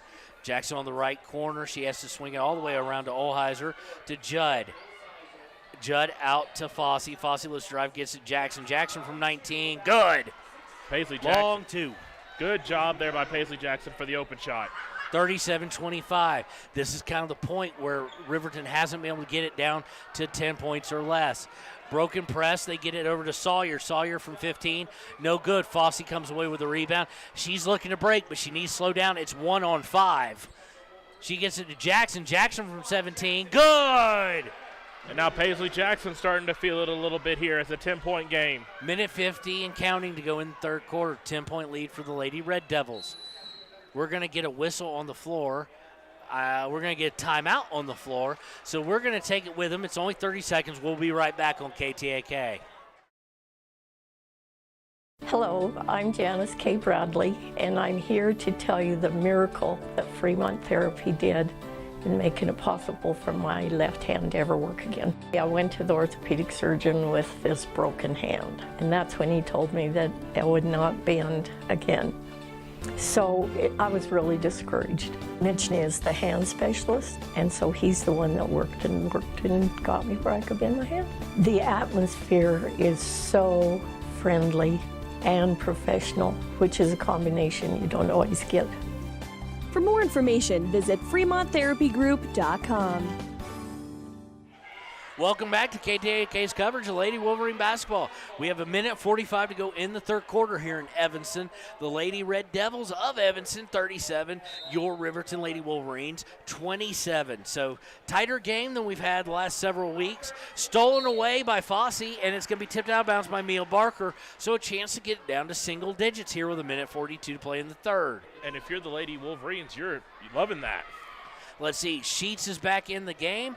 Fosse's in. It looks like Paisley Jackson has taken a seat. Martinez up top, and she's back in. Gets it to Judd. Judd slightly to the right, dribbles to the center. Now she's stuck. She needs help. Come get her. Feeds to Fosse. It would have been a good feed, but we're going to get a foul anyway. So the foul is going to go against, I do believe, 23. No, they don't have a 23. It's going to go against 3, DeRue. Her first, team first of the half. I don't really know. Honestly, that was a lot. Yeah, Martinez to inbound. She's looking. She has nobody. Feeds. Tries to feed the middle. Can't. Stolen by Fessler. Fessler gets it to Stasia Barker. Barker's going to drive down. She's going to get stopped by Fosse. Fosse out to Fessler. Fessler for 3. Misses everything. It goes off Savannah Martinez and out of bounds. Fessler has had a really good night so far tonight. She's got doubling her average on the season with 5.9. Looked a little bit looked off on that shot for sure. Wilson going to be inbounding it for the Lady Red Devils with 1:12 to play in the third. She slaps the ball, signaling the inbound play. Tries to get it in bounds. She can't see anybody. She has to go up. She hits the bottom of the basket, but it gets into Mia Barker's hands. Barker back to Wilson. She'll bring it up top, set the play as we go under 1 minute to play in the third. Fessler feeds Stacia Barker underneath. Up and no good. Rebound by Wilson. Wilson tries to put it back up. No good. Barker with the rebound. Good by Stacia. And again, that is what the Lady Red Devils for the rest of the game is going to go for. Back out to a 12-point lead. Stolen by Fessler not even in the press, in the half court as they brought it over the timeline. Wilson to Fessler. Wilson with the steal. Fessler over to Mia Barker as we go under 35 seconds playing the quarter. Gets it up top to Sawyer. Sawyer at the three-point line gets it over to Fessler. Fessler down to Stacia Barker. Up and no good. It went strong, but Maddie Fossey swinging at it instead of trying to grab it, and swings, hits it, goes out of bounds. Got to reach out with two hands or get to the ball. Definitely got to secure the ball and then make a play. Don't try to make the play, then get the ball. Wilson going to inbound it. She's going to inbound to Sawyer. Sawyer's going to not be able to control it, and it goes out of bounds. Not a wise inbounds, really, as when Sawyer cut, she was double-teamed. Yeah, Sawyer has been double-teamed for most of this quarter anytime she's touched the ball. Okay, so 25.3. Jackson comes back in for Fossey. So Jackson, Sheets, Johnson, Olheiser, and Martinez in. Sheets is going to bring it up as we go under 20 seconds to play in the third. Sheets up top, just dribbling, gets it to Jackson. Jackson has it on the wing, brings it back up top, shoots from 15, way off target. And we all go to the floor, and a jump ball, and the worst rule in the history of rules is going to favor Riverton, at least this time, being the possession arrow. There's only 7.6 left, so they're going to have to get a quick shot off. They need to know the time. Johnson into Martinez. Martinez driving down, puts it up, and rolls it in, and good. Very good shot, very good drive as the quarter ends by Savannah Martinez. Quarter ends as they're not able to get it even in pounds. So we're going to the fourth. 39-29, Lady Red Devils over your Lady Wolverines. We'll be right back here on KTAK.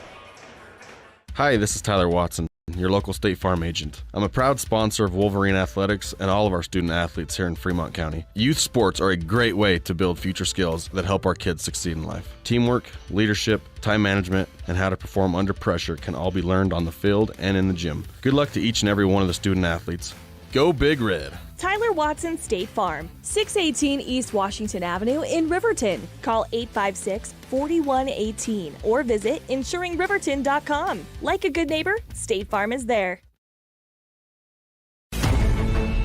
Nowadays, cocktails to go are common in many establishments. The U.S. Department of Transportation's National Highway Traffic Safety Administration wants to remind drivers that, although alcohol is more mobile, it's always dangerous and illegal to drink and drive. In 2021, 8 Fremont County highway fatalities were related to drinking and driving, and there were 56 alcohol-related crashes. With the big game coming up on February 13th, the Fremont County DUI Task Force will be looking for drunk drivers. If you're caught drinking and driving, you will face jail time. Imagine trying to explain that to your family and friends. Welcome back to KTAK's coverage of Lady Wolverine basketball. Tight one here with the Lady Red Devils as they shoot a three out of the inbounds. Rebound goes to Jackson, so a chance to get single digits here at the beginning of the fourth quarter. Jackson Martinez from 15, air ball, nothing, but rebounds almost saved by Johnson. It's going to go out of bounds and remain with Riverton. We got a nice. We got a Lady Red Devil down here. Oh, yes, we do. She was down, and the referee just stood by her the whole time. I'm surprised there was no timeout. I understand the coach is upset. I understand what you're saying. But when a team has a break, it doesn't stop. You wait till the end of the break. So they had a dead ball. So I understand Dolezal. We hope the girl's okay and everything like that. But it is part of play. Injuries are a part of it. So they wouldn't have let it come back the other way. But they will let a break continue, and that's what Riverton had. They didn't convert on it. Inbound to Jackson. Jackson to Martinez. Martinez on the right wing. She's looking to go underneath to Johnson, but she's going to go to Camden Sheets. Sheets dribbles slightly, gets it. Olheiser for three. That's going to be way short. Hits the front iron. It's not an air ball. I don't know why the students are saying it. It hit iron, and Stacia Barker's coming all the way down. She doesn't look comfortable being the one bringing it up at a full speed. But they swing it all the way around, and it winds up in the hands of Rigby. Rigby underneath to to Sawyer, up and good. And again, like I said, the Lady Red Devils are going to look for that low post. Anytime the Lady Wolverines make a run, they go to that play. Jackson with the ball up top. She gets it out to Sheets, goes off Sheets' foot. Sheets does secure it, though, and she's wrapped up from behind. That is a foul. It is called against Mia Barker. I know she was trying to go for the jump ball, but she hugged her. Yeah. And that does not work ever. So far, only 4 team fouls total in the second half, 2 by each, so no one nearing free throws yet, except on shooting fouls. Camden Sheets going to inbounds it. They're going left to right on the radio dial again. Jackson with it up top, gets it to Engstrom. Engstrom going to get a screen from Judd, go to her left, but back out to Anderson. Anderson to Jackson. Jackson's thought about 3. She's going to drive, get it to Camden. They're not going to give Camden the open look. She gets a look anyway, up and no good. Her first miss from 3 on the day. Rebound by Mia Barker. Finally, that is Camden Sheets, like you said, first miss of the day from the three-point line. They feed Stacia Barker, up and good. So now they're just going to the post. Sawyer and Barker, quick 4-0 run, gets it back out to 43-29 for the Lady Red Devils. Jackson has it on the right wing. She's going to look to drive all the way down. She gets bumped by Barker, no foul. Judd puts up a 15-footer, and she got hit by Barker. And Stacia getting a little mouthy with the referee. She goes to the other referee. They're going to let that slide, though. That's her first. No, excuse me, that's her third. Team third of the half, and Ella Judd going to be able to go to the line, hopefully dig into this lead with no time coming off the clock. Judd puts the first one up, and no good off the iron. Got to hit your free throws. Yeah, both teams right now, like you said, not really going to the free throw line a lot, but when you do, you've got to make them. Judd's second one up and no good, but great rebound by Engstrom. She's hit from behind, and they're going to call a foul. A little bit late, but they are going to call a foul. And Coach Dolezal is furious. I can't tell if she's furious with the ref or she's furious with her player. But that foul going against Stacia Barker, that's her fourth. Team fourth. And that's the second half. That's quick. And they don't seemingly Dolezal's not looking to sub her out. Inbound goes to Judd. Judd looks to drive. She does. Shoots from 15, but Stacia Barker blocks her. Maybe that's why she's still in the game. Anderson with a rebound, and Judd is down. There is no break, so they do call. There's no fast break. They call the foul. And again, Coach Dolezal, I hate to say it, but kind of making herself look a little bad in my opinion, because if there's a fast break, they do not stop it. Since this was in the half court, they do stop it. It's simple rules of basketball at every level. So Ella Judd is going to come out. We hope she's okay. She is visibly limping. And again, once again, we're without Fegler today, and now we lose one of our key contributors. Even though it's only a 14-point game, it's now gotten just a little bit harder if Judd can't come back in. Yeah, and again, we don't go very deep, so that's going to be important. Jackson with the ball up top. Jackson over to Camden. Camden going to look to drive baseline. She has dribbled herself into a problem. She inbounds about. Coach McIntosh calls a quick timeout. We'll take it with him as Camden had dribbled herself into a particularly bad situation here on KTAK.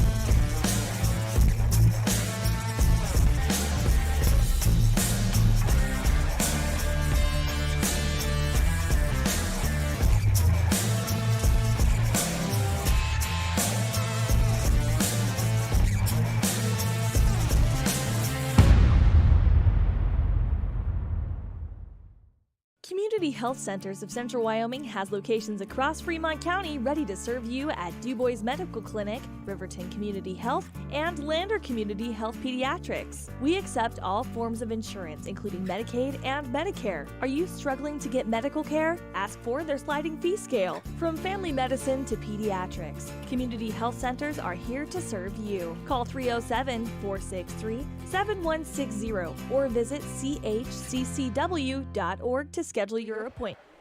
Welcome back to KTAK's coverage of Lady Wolverine basketball. 43-29, 5:45 to play in the game. Lady Red Devils of Evanston leading here on their home court.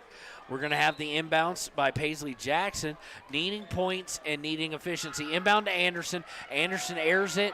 It's going to go to a jump ball again, and we'll have the worst rule in the history of all things great and small.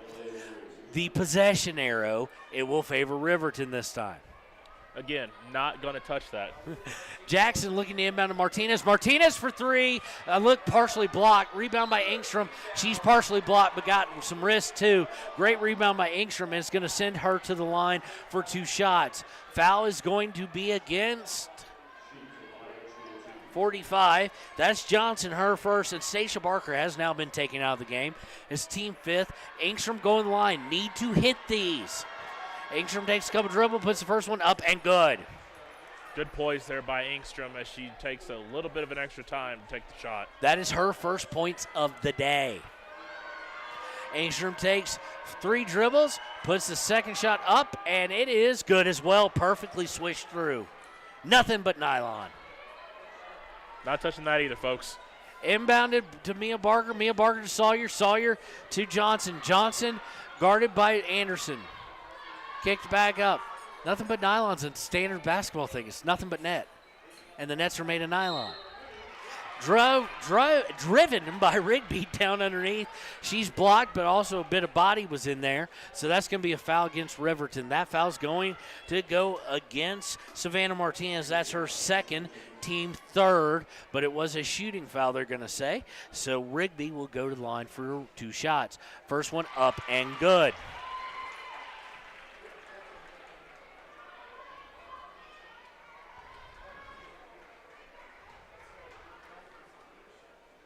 Second shot up by Rigby, up, and it rolls in and good. So we're now up to 45-31 still. We've been around this 14, 12-point lead the whole time. I can't help but go back to the second quarter when they got it and think if we could just not let that run happen. Jackson up top. She's going to stop. Pop from 3. In and out, no good. Rebound goes to Mia Barker. She gets it to Fessler, and they bring it up as we're about to go under 5 minutes of play.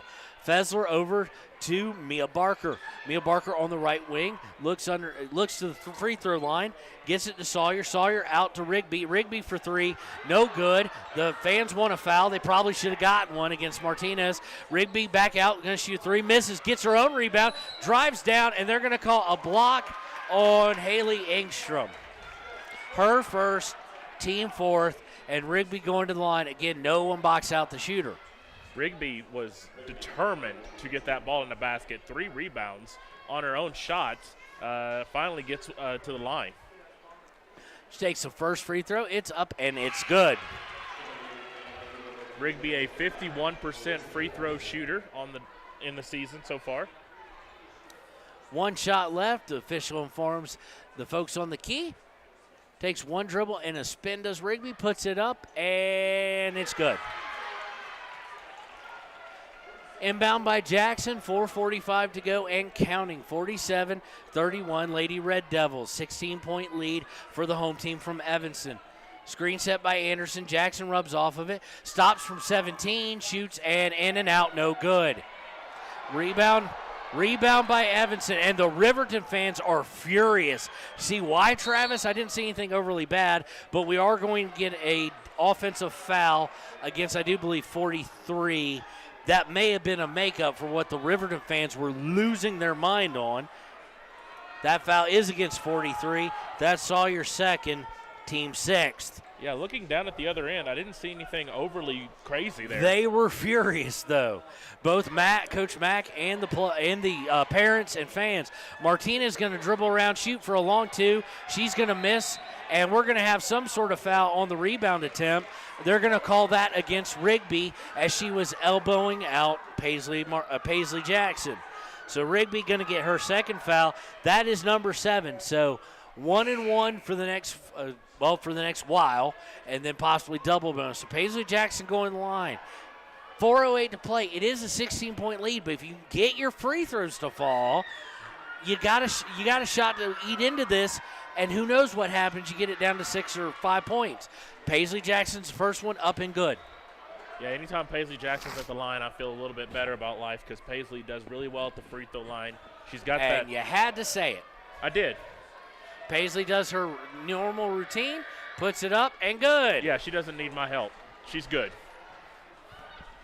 Riverton in the press, inbound to Fessler to Rigby to Sawyer to Johnson. Johnson gets it back out to Rigby, and they'll set up their half court. They're probably not in an overly big hurry to do much. Over to Mia Barker. Mia's going to look to drive. She has to pick it up. She has to swing it over. Wide open is Rigby for 3. No good. And she probably shouldn't have touched it that last one. It was off of Martinez. Fessler going out. I think she thought it already hit out of bounds, and she grabbed it standing out of bounds. So it'll be Riverton's ball. Or no, they're not going to say it's Riverton's ball, which is obscene on that, but okay. It did look like that it touched the out of bounds before she touched it, so that's what the referees are going to say with, so that's where we're going Rigby inbounds to Sawyer. Sawyer out to Fessler. Fessler over to Mia Barker. Mia Barker, Jordanelle didn't buy a pump fake, but went up for a block. Fessler back over to Rigby. They're in no hurry as we go under 3:32, 3:31. Tries to feed the post to Sawyer, and they're going to get Johnson as she got a hold of the ball once, and then she decided, you know what, the WWE has nothing on me. I'm going to put poor Sawyer in a headlock. So that's going to go against Johnson. That's her first, team 5th. So it'll be out of bounds underneath the basket by Rigby. Rigby for the Lady Red Devils. She's looking for Sawyer underneath. Gets it to her perfectly. Little baby hook miss. And Martinez goes up with one. We're going to get a 45 probably for a foul. No, we're not. As Jordanelle Anderson took an elbow to the face. And they're not going to call anything, but they are going to call Martinez for a hold. As you saw Jordanelle. Jordanelle went down like a sack of bricks, so to speak. She took an elbow to the face, not called, but Martinez gets called for the hold. Inbound, swung around, and a shot from 15 by the Lady Red Devils is off the target. And again, right in front of them, instead of grabbing it with 2 hands, they're grabbing it with 1, and it goes out of bounds off of Riverton. And I'll tell you, partner, looking down here on the court, things are getting chippy. Things are getting heated. Inbound to Sawyer. Sawyer's blocked by Anderson, but they may get Anderson or Johnson with they're going to get Johnson with her second foul, and it's going to be a shooting foul, plus it's team number 7. So 47-33 with 3:12 to go, and they're going to the line with Sawyer. Sawyer takes a couple dribbles, a spin, puts it up, and puts it in. Very good composure there at the line by Sawyer to get the first one to go. And we've got something going on right now that very much mimics the second quarter. We're almost 5 minutes into the fourth quarter, and Riverton does not have a field goal in the fourth. Yeah, it feels like we've been staying down on this end as Sawyer makes the second one. I feel like we've been down on this end for the last 3 or 4 minutes. The second quarter, no field goals at all until roughly a minute and 40-some-odd seconds left. We're looking at the same thing. Jackson feeds Anderson. Anderson goes up with it, can't convert from point-blank range, and she's going to reach out of frustration, and that's going to be Jordanelle Anderson's her fourth foul, team foul number 8, and that is going to send, I do believe, Sawyer to the line with 2:57 to play in the game. Coach McIntosh looked directly at Anderson after that foul and did the calm down motion.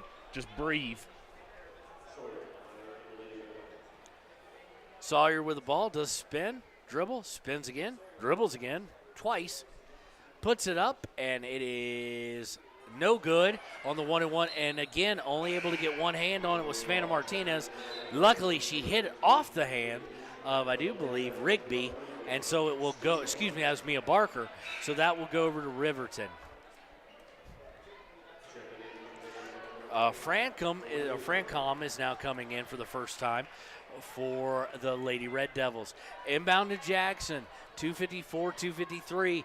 16-point lead. Have not been able to get under the 16 to 12 run, and it's been mainly due to missed field goals. But Martinez for three, no good. Still no field goals. Out to Sheets. Sheets for three. She's pure. Good shot by Camden Sheets there. She is now, was it 4 for 5? She's 5 for 6. I'm sorry? With 15 points on the day. Mia Barker brings up, gets out to Fessler, 49-36, 2:23, 2:22 to play. Back to Fessler. Fessler going cross court over to Francom. Francom over to Daru. Daru to down underneath the Barker. Barker back up to Fessler. Timeout by Coach Dolezal. We're going to take it with them. We'll be right back here on KTAK. In any sport, athletes face the chance of sustaining an injury. According to the Athletic Training Association, 90% of student athletes reported some sort of sports-related injury. What's more, is 54% report playing while injured. For various reasons, sports-related injuries are increasingly leaving our youth at risk of exposure to opioid-based pain medication. Fremont WhenTheGameSlowsDown.com is here to help navigate monitoring medication, social support, and suggestions on what to do when the game slows down. Brought to you by Fremont County Prevention Program.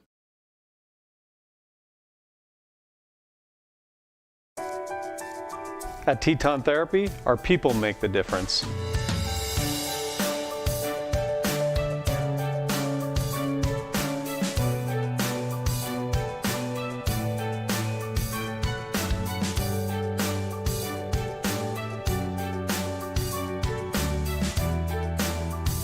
You can live pain-free. The amazing staff at Teton Therapy can help in Lander and Riverton. Welcome back to KTAK's continuing coverage this weekend of Riverton High School basketball. 2:10 to play, Travis, 49-36, 13-point game. Much better overall game by Riverton, but still some of those long scoring gaps, long field goal gaps. Yeah, absolutely, and that's something you just can't see and can't handle, overcoming a deficit like this.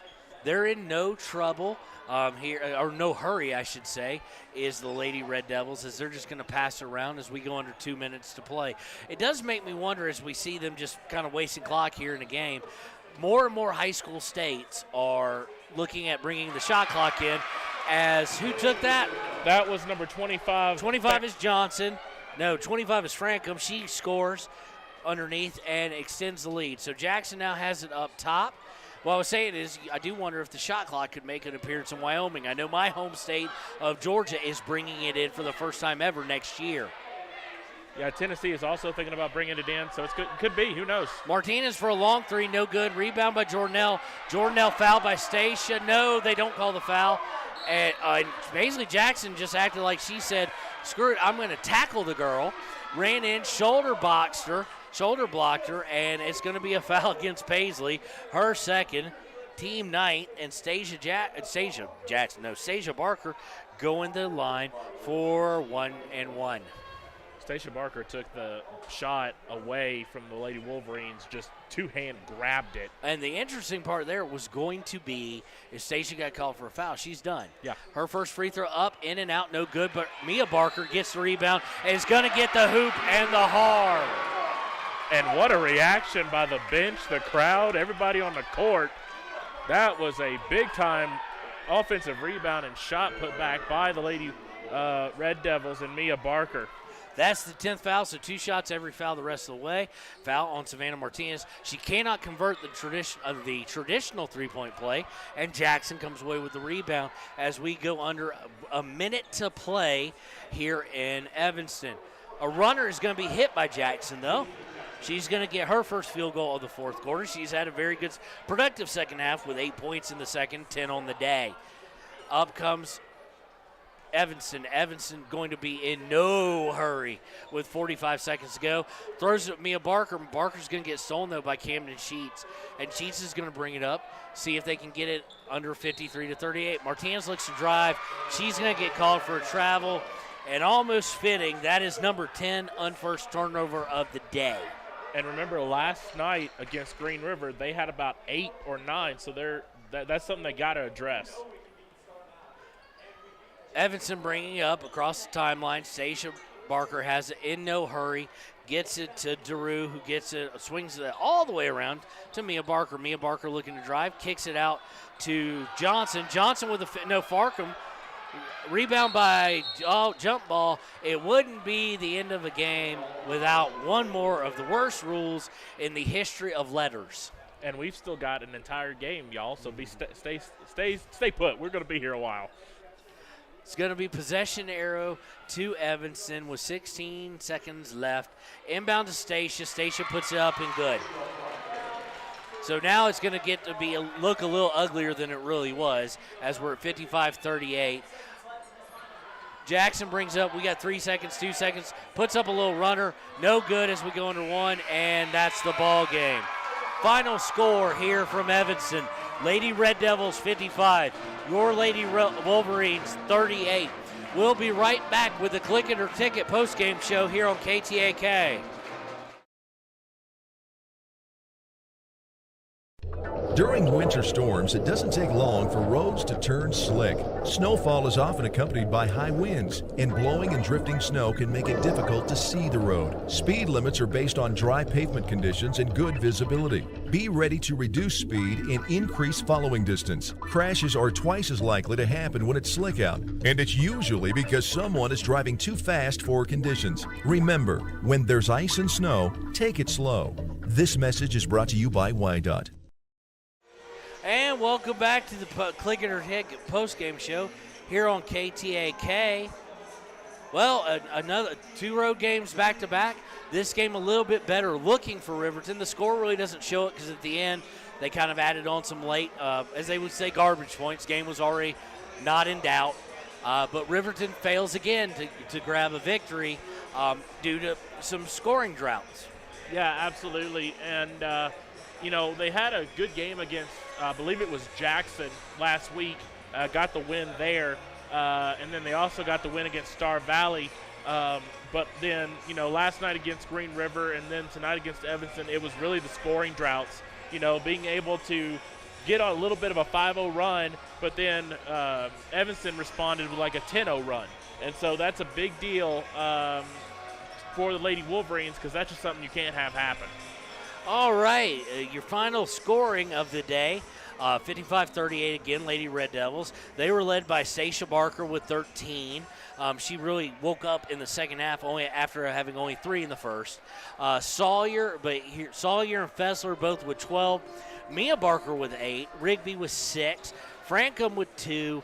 And Johnson with 2. On the Lady Wolverines side, they were led by our Papa Murphy's player of the game. I'll get that out at some point. Player of the game, and that being Camden Sheets. 5 of 6 from three-point line, and with 15 total points.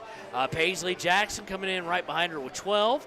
Martinez with 7, and then Anderson and Engstrom with 2. Still not a lot of people scoring, but a good sign possibly for Riverton as this season comes to kind of a conclusion the next couple weeks, is that Martinez is getting a little more help. Now, can it be consistent? We've seen times with Jackson. This is by far the best game for Sheets this year.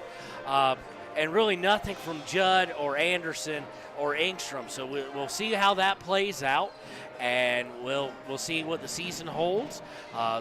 We will be next against It'll be Rock Springs at home on Friday night. I do believe at 6 and 7:30. And then we will be on the road on Saturday with Natrona probably at 1 and 2:30, be my guess again, or something of that nature. Stay tuned to KTAK and WyoToday for update on those trips. And in a couple weeks, we'll be at home for the regional tournament. And unless the regional tournament is won by our Lady Wolverines, they're going to be done for the season. The boys have a little bit more chance of moving on and whatnot. But it's going to be a real tight thing. So we're going to be right back with the Bailey's Auto pregame, a very abrupt pregame show for the boys as they're going to tip off in 7 minutes and 11 seconds here on KTAK. Is your resolution this year to be healthier? You may have made a commitment to improve your physical health, but don't forget about your financial health. Atlantic City Federal Credit Union is listed as one of the healthiest credit unions in the U.S., and we are the healthiest credit union in Wyoming, according to depositaccounts.com. Don't risk having your accounts anywhere else. Become a member today and accomplish your first resolution by becoming healthier. Financially speaking, that is. Federally insured by NCUA. Open your eyes to a credit union. Atlantic City Federal Credit Union. Why should your new floor come from Carpet One? Because we're passionate about the spaces our neighbors call home. We're part of your community, and we're also part of the world's largest cooperative of independently owned and operated flooring stores. So you can be sure you'll get great selection and outstanding value with every installation. Whether it's carpet, hardwood, tile, or luxury vinyl, our experts take the guesswork out of choosing the right floor. We're your local Carpet One Floor and Home, the one store for your perfect floor.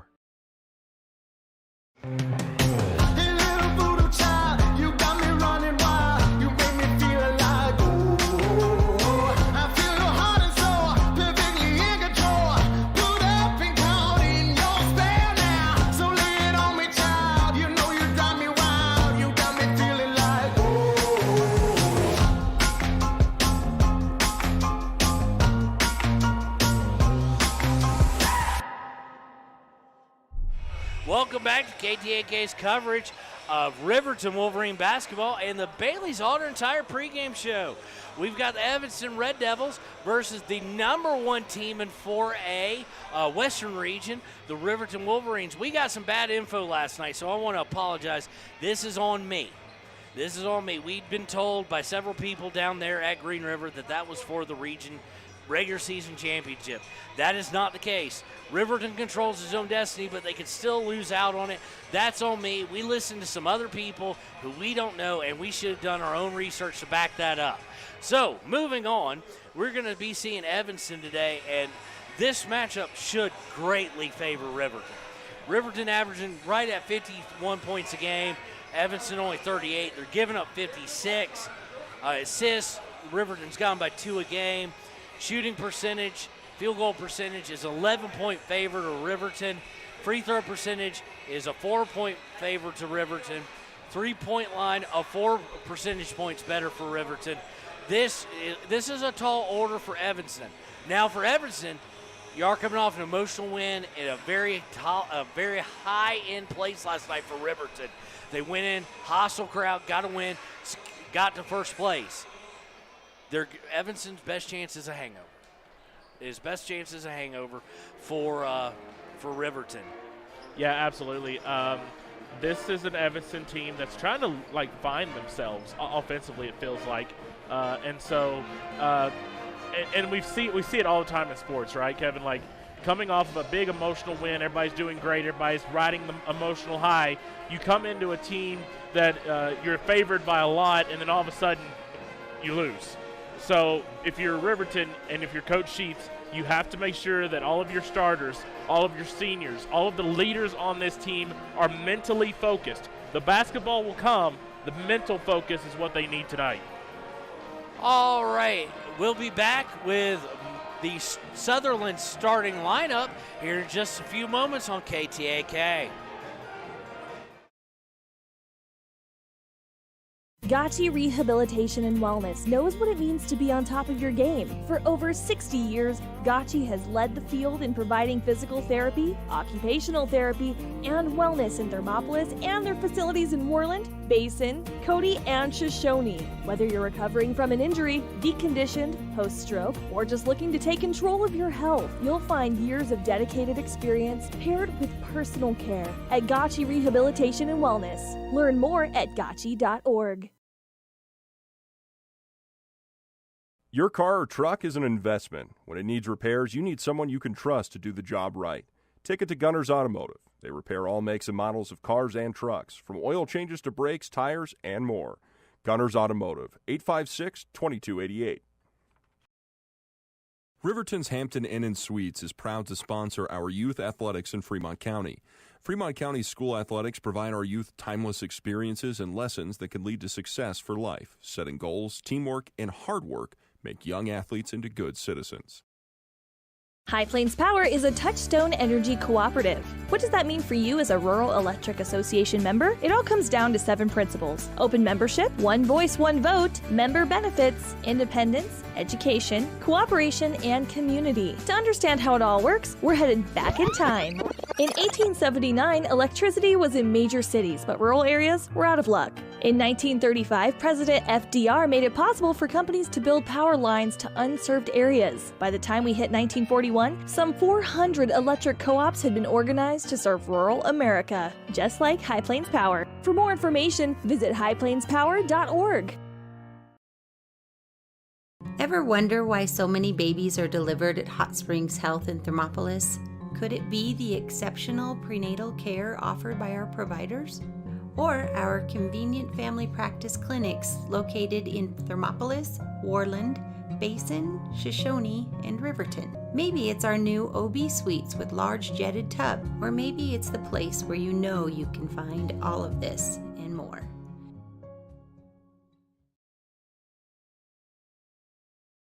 Hi, this is Terry Banker. I'm minister at New Hope Christian Church in Lander, Wyoming. We want to support the kids of this area academically, athletically, and spiritually. Our address is 630 Mount Hope Drive. Come to Sunday school at 9:30 and our worship service at 10:45.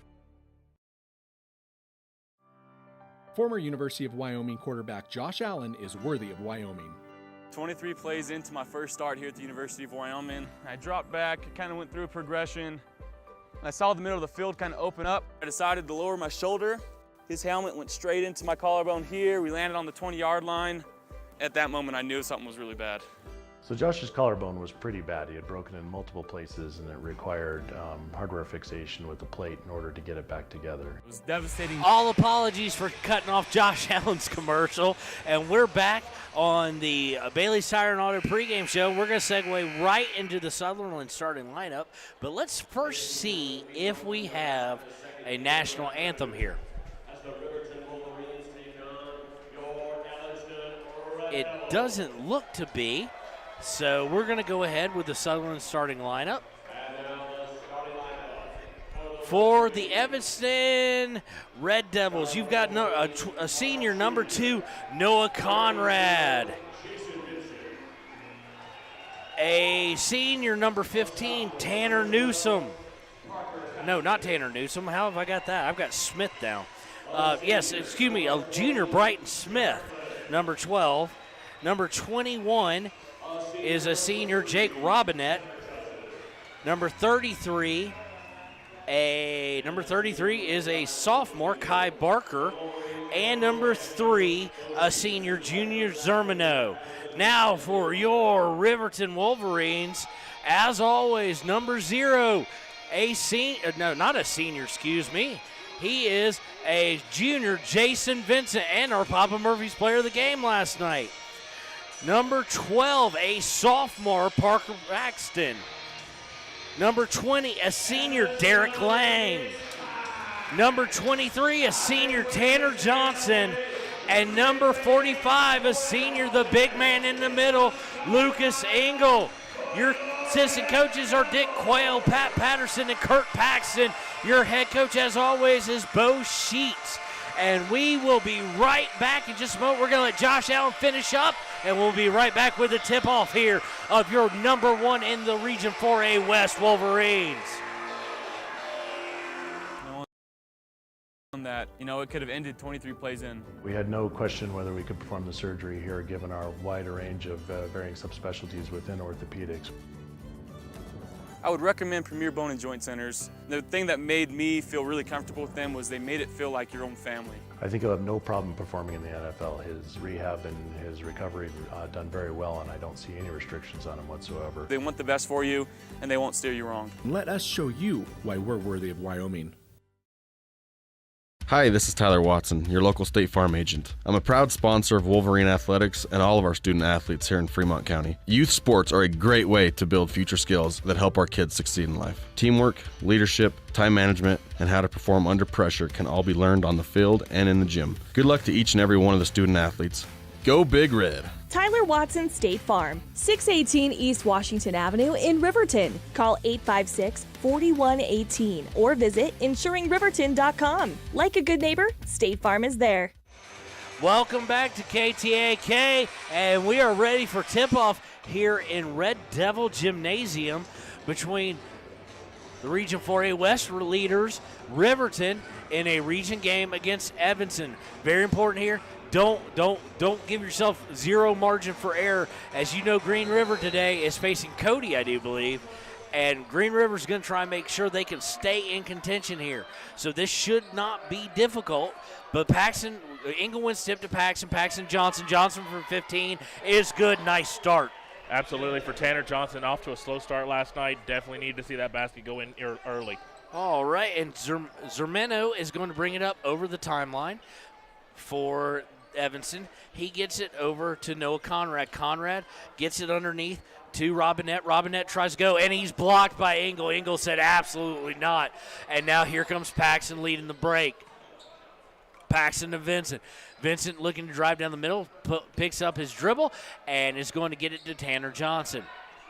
Johnson off a screen from Engel, gets it to Engel at the free throw line. Engel looks to size up Robinette, shoots from 15, off the backboard, and good by Engel. Engel has the size advantage, used it right there on that first shot. Well, the Evanston radio told us this could be a big day for Engel. Engel's size is bigger than anything they've got. So, but Robinette gets it. He's going to swing it out to Conrad. Conrad for three. Air ball, rebound by Johnson. Johnson looking to push the matter a little bit, gets it to Paxton. Paxton's going to lose it, but unfortunately for Evanston, it would have been off Paxton, but Zermeno just reached in there and hit it out of bounds for whatever reason. Yeah, and I'm looking across the way, and you need to check out the student section if you're watching. They've got the heads of all the players. Johnson inbounds to Paxton. Paxton going to bring it over to Vincent. Vincent looking to drive down the middle. He takes it down, puts it up, and good. Strong move by Vincent. 3 shots, 3 baskets. Zermeno going to bring it up. He's guarded by Paxton. They get Noah Conrad. Look, you said Noah Conrad, their best player. Look who's guarding him, Mr. Jason Vincent. Zermeno gets it to Robinette. Robinette guarded by Engel. Back out to Zermeno. And they're going to reset. Looking for a screen from Robinette. Zermeno gets it to Conrad, who gets it over to Smith. Smith looking to drive. Gets it to Kai Barker. He drives, and it's going to be a charge drawn by Lucas Engel. So that foul is going to go against Kai Barker. He and the other Barker on the team, Drew, as he likes to be called, are cousins. That's first foul for him, first team foul. Paxton looking to increase this lead from 6-0 as he brings over the timeline. Paxton holds Johnson off as Johnson was coming to help. Paxton's going to bring it over to his right. He gets it to Johnson. Oh, Johnson wanted the three. You know he did. Swings over to Vincent on the left to Engel. Engel in the left corner, out to Paxton. Nice crisp pass. Paxton on the drive, gets it to Johnson around three-point line. Lang comes, sets a screen. Lang rolls. Johnson drives out to Engel. Engel for three. No good. Rebound is going to fall to Tanner Johnson somehow. He puts it up. I don't know how that wasn't a foul, but it wasn't. But they're going to call it out of bounds, tipped by the Red Devils, so it'll remain with Riverton. Lucas Engel had that open three-point shot just a little bit off. I expect him to take a lot more shots tonight. Johnson's going to inbounds to Engel, who's around three-point line. Gets it back to Johnson. Oh, Johnson thought about three. Instead, he'll drive, puts it up. They're going to say it was on the floor. No shot, and immediately substitutions coming in. That foul is going to be on number 12. That is Smith. That's going to be his first, team second, and we're going to see the first substitution of the game as number 15 comes in, that being Newsom.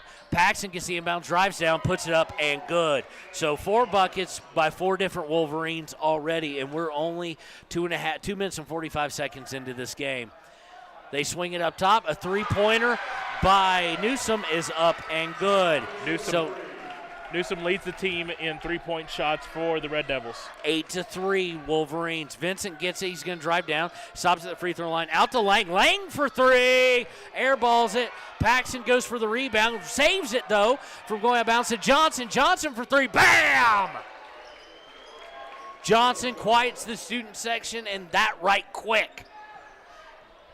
Up comes, almost a walk by Evanston there. They've got the ball to Newsom. Newsom's going to go to Kai Parker, and we're going to get a hold, I think, on Derek Lang. That foul is indeed going to go against Derek Lang, his first, team first, here with 4:35 to play in the half. 11-3 lead Riverton. All right, so we're going to have the inbounds here, and it's going to be inbounded down into the post, but kicked right back up. Johnson on the defense here as Cooper Morrow has the ball. I don't know if he's any relationship to Cohen Morrow. I think they're brothers, but I'm not sure. Morrow with it, gets it down underneath. Lang with the steal. Nice steal by Lang. Needs to stick with steals and not shooting threes. Johnson with it. Lang setting a screen. They double team him, but he's going to shoot from three anyway. No good. Rebound by Newsom. Johnson trying to feel it if he was on fire or not. Little NBA Jam reference there by my partner. So, yeah, I mean, it's definitely something that Tanner Johnson's going to be having to – he's going to shoot a lot of those threes. He felt it last night. He's going to try to do more of it tonight. Newsom Engel almost with the steal. Goes back to Morrow. Morrow to his brother, Cohen, and back into Newsom's hand. Newsom drives, tries to pass underneath, but he's going to walk. He's not happy with that. I'll tell you one thing. While they haven't had a very successful season, boy, they go deep, and they go deep quick. Yeah, they've had substitution after substitution in the first few minutes of this first quarter. And looking at their stat sheet, they will have a lot more coming in sooner or later. So Gabrielson, DeVries, and Hauk in. Paxton, Lang, and Vincent out for Riverton. As Riverton starting to sub, gets over to Gabrielson. Gabrielson looks, gets it back to DeVries. DeVries has it on the left side, gets it down to Hauk. Hauk looking for what he can do, gets it back up to DeVries. DeVries setting the play, gets it over to Cade Gabrielson. Gabrielson just looking, gets it to Johnson in the right corner. Johnson back out to Gabrielson. Gabrielson over to DeVries. DeVries to Johnson. Johnson's going to look to drive. Goes up from 15. No good. Rebound coming away by Robinette of the Red Devils. Robinette looking to break. Has to slow up, and now he's matched up by Engel. Gabrielson on Morrow. Morrow gets out to his brother Cohen, so it's Cooper to Cohen. Back to Cooper Morrow. Morrow trying to get free. Gets a screen from Robinette and runs over Engel. But they're going to call a foul, I do believe, on... They're going to call it on Lucas Engel. A blocking foul. His first, team second, with 2:39 to play in the first quarter. 11-3 all Wolverines. Yeah, Lucas Engel didn't really have his feet set there. Get the blocking call. Inbound by the Red Devils. They get it in to Kai Barker. Kai Barker dribbles it over, gets it over, swings around all the way to Cohen Morrow. Cohen Morrow double teamed, tries to go up with it, has nothing there. He gets it into 33, almost blocked by Engel, but up and good by Kai Barker. Lucas Engel almost had a hand on it, just a little bit higher for Kai Barker. 11-3, Paxton back in, and Johnson out. So Paxton, Engel on the floor with Hauk, DeVries, and Cade Gabrielson. DeVries has it in the left corner. He's going to swing it all the way over to Paxton. Paxton a long three, no good. Gabrielson goes in for the rebound. Can't save it from going out of bounds, though, and he hits the deck pretty hard, but pops right back up. Nice, at least, attempt there by Cade Gabrielson on the save, just unable to corral the pass. Can't fault him there. Again, ladies and gentlemen, we're probably not going to have Coach Sheets or the player of the game with us because we're way up here. I think a couple of pigeons flew by and a family of owls are nested next to us. As they bring it over, the Red Devils draw a foul from, is that against Lucas Engel again? It is. A quick two on him.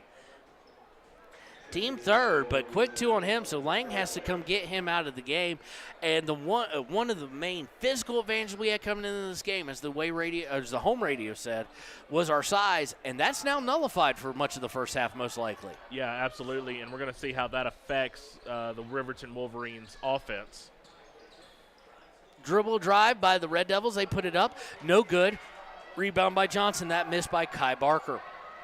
Paxton with it, brings it down the right side, brings it back up top, picks up his dribble, gets over to DeVries. DeVries with it on the right wing, gets it back up to Paxson. Paxson taps his head, signals the play, and here we go. Gets it to DeVries, does a cut, nothing there. Screen set by Houck. DeVries is going to drive, almost throw it away, but Paxson tracks it back down. Houck sets a nice screen for Paxson. Paxson with a very ill-advised shot, and it's an air ball miss. He was double-teamed, should have probably passed that off. And here comes Cohen Morrow of the Red Devils. Yeah, the ball was partially blocked there by the Parker Paxton shot. He got it to his brother, Cooper Morrow. Morrow looked for Robinette and threw the ball out of bounds, so it'll be right back over to Riverton with 57.9 seconds left in the quarter, 11-5 Riverton. Riverton off to a strong start. Nobody really kind of leading the way. I guess Tanner Johnson, he's got 2 buckets, but 4 Riverton players already in the scoring column. Paxson brings it up. Paxson to Gabrielson. Gabrielson looked like he was going to shoot a long 3, but didn't. Vincent back in the game. He has it around the key. Hands it to Johnson. Johnson looking to drive. Oh, nice dipsy-do by Tanner Johnson, and he gets another 2. He's got a quick 7 here with 35, 34, 33 to play in the first quarter. Great job there by Tanner Johnson, showing and then faking and then going. Cohen Morrow gets it over to Smith. Smith with it, almost gets it taken away. Vincent now on Smith. I feel bad for Smith, but he does leave Vincent. Misses. Rebound by Johnson with 16-15. Johnson on the break. Nice feed to Vincent, who puts it up and misses. He was looking for the foul more than he was the bucket, and now we got to break the other way. He wanted the and 1 instead of concentrating on the 2, and that's a score by Cohen Parker with a layup to make it 13-7 as the quarter ends. So after 1, 13-7, your Wolverines with a 6-point lead. We'll be right back after we pay some bills here on KTAK. When repairs are complete after a collision, you expect your car, SUV, or truck to look like new. That's the service you'll receive at Stork Auto Body in Riverton. Professionalism and meticulous attention to detail. You can depend on Stork Auto Body, 841 Miniweb Avenue, Riverton.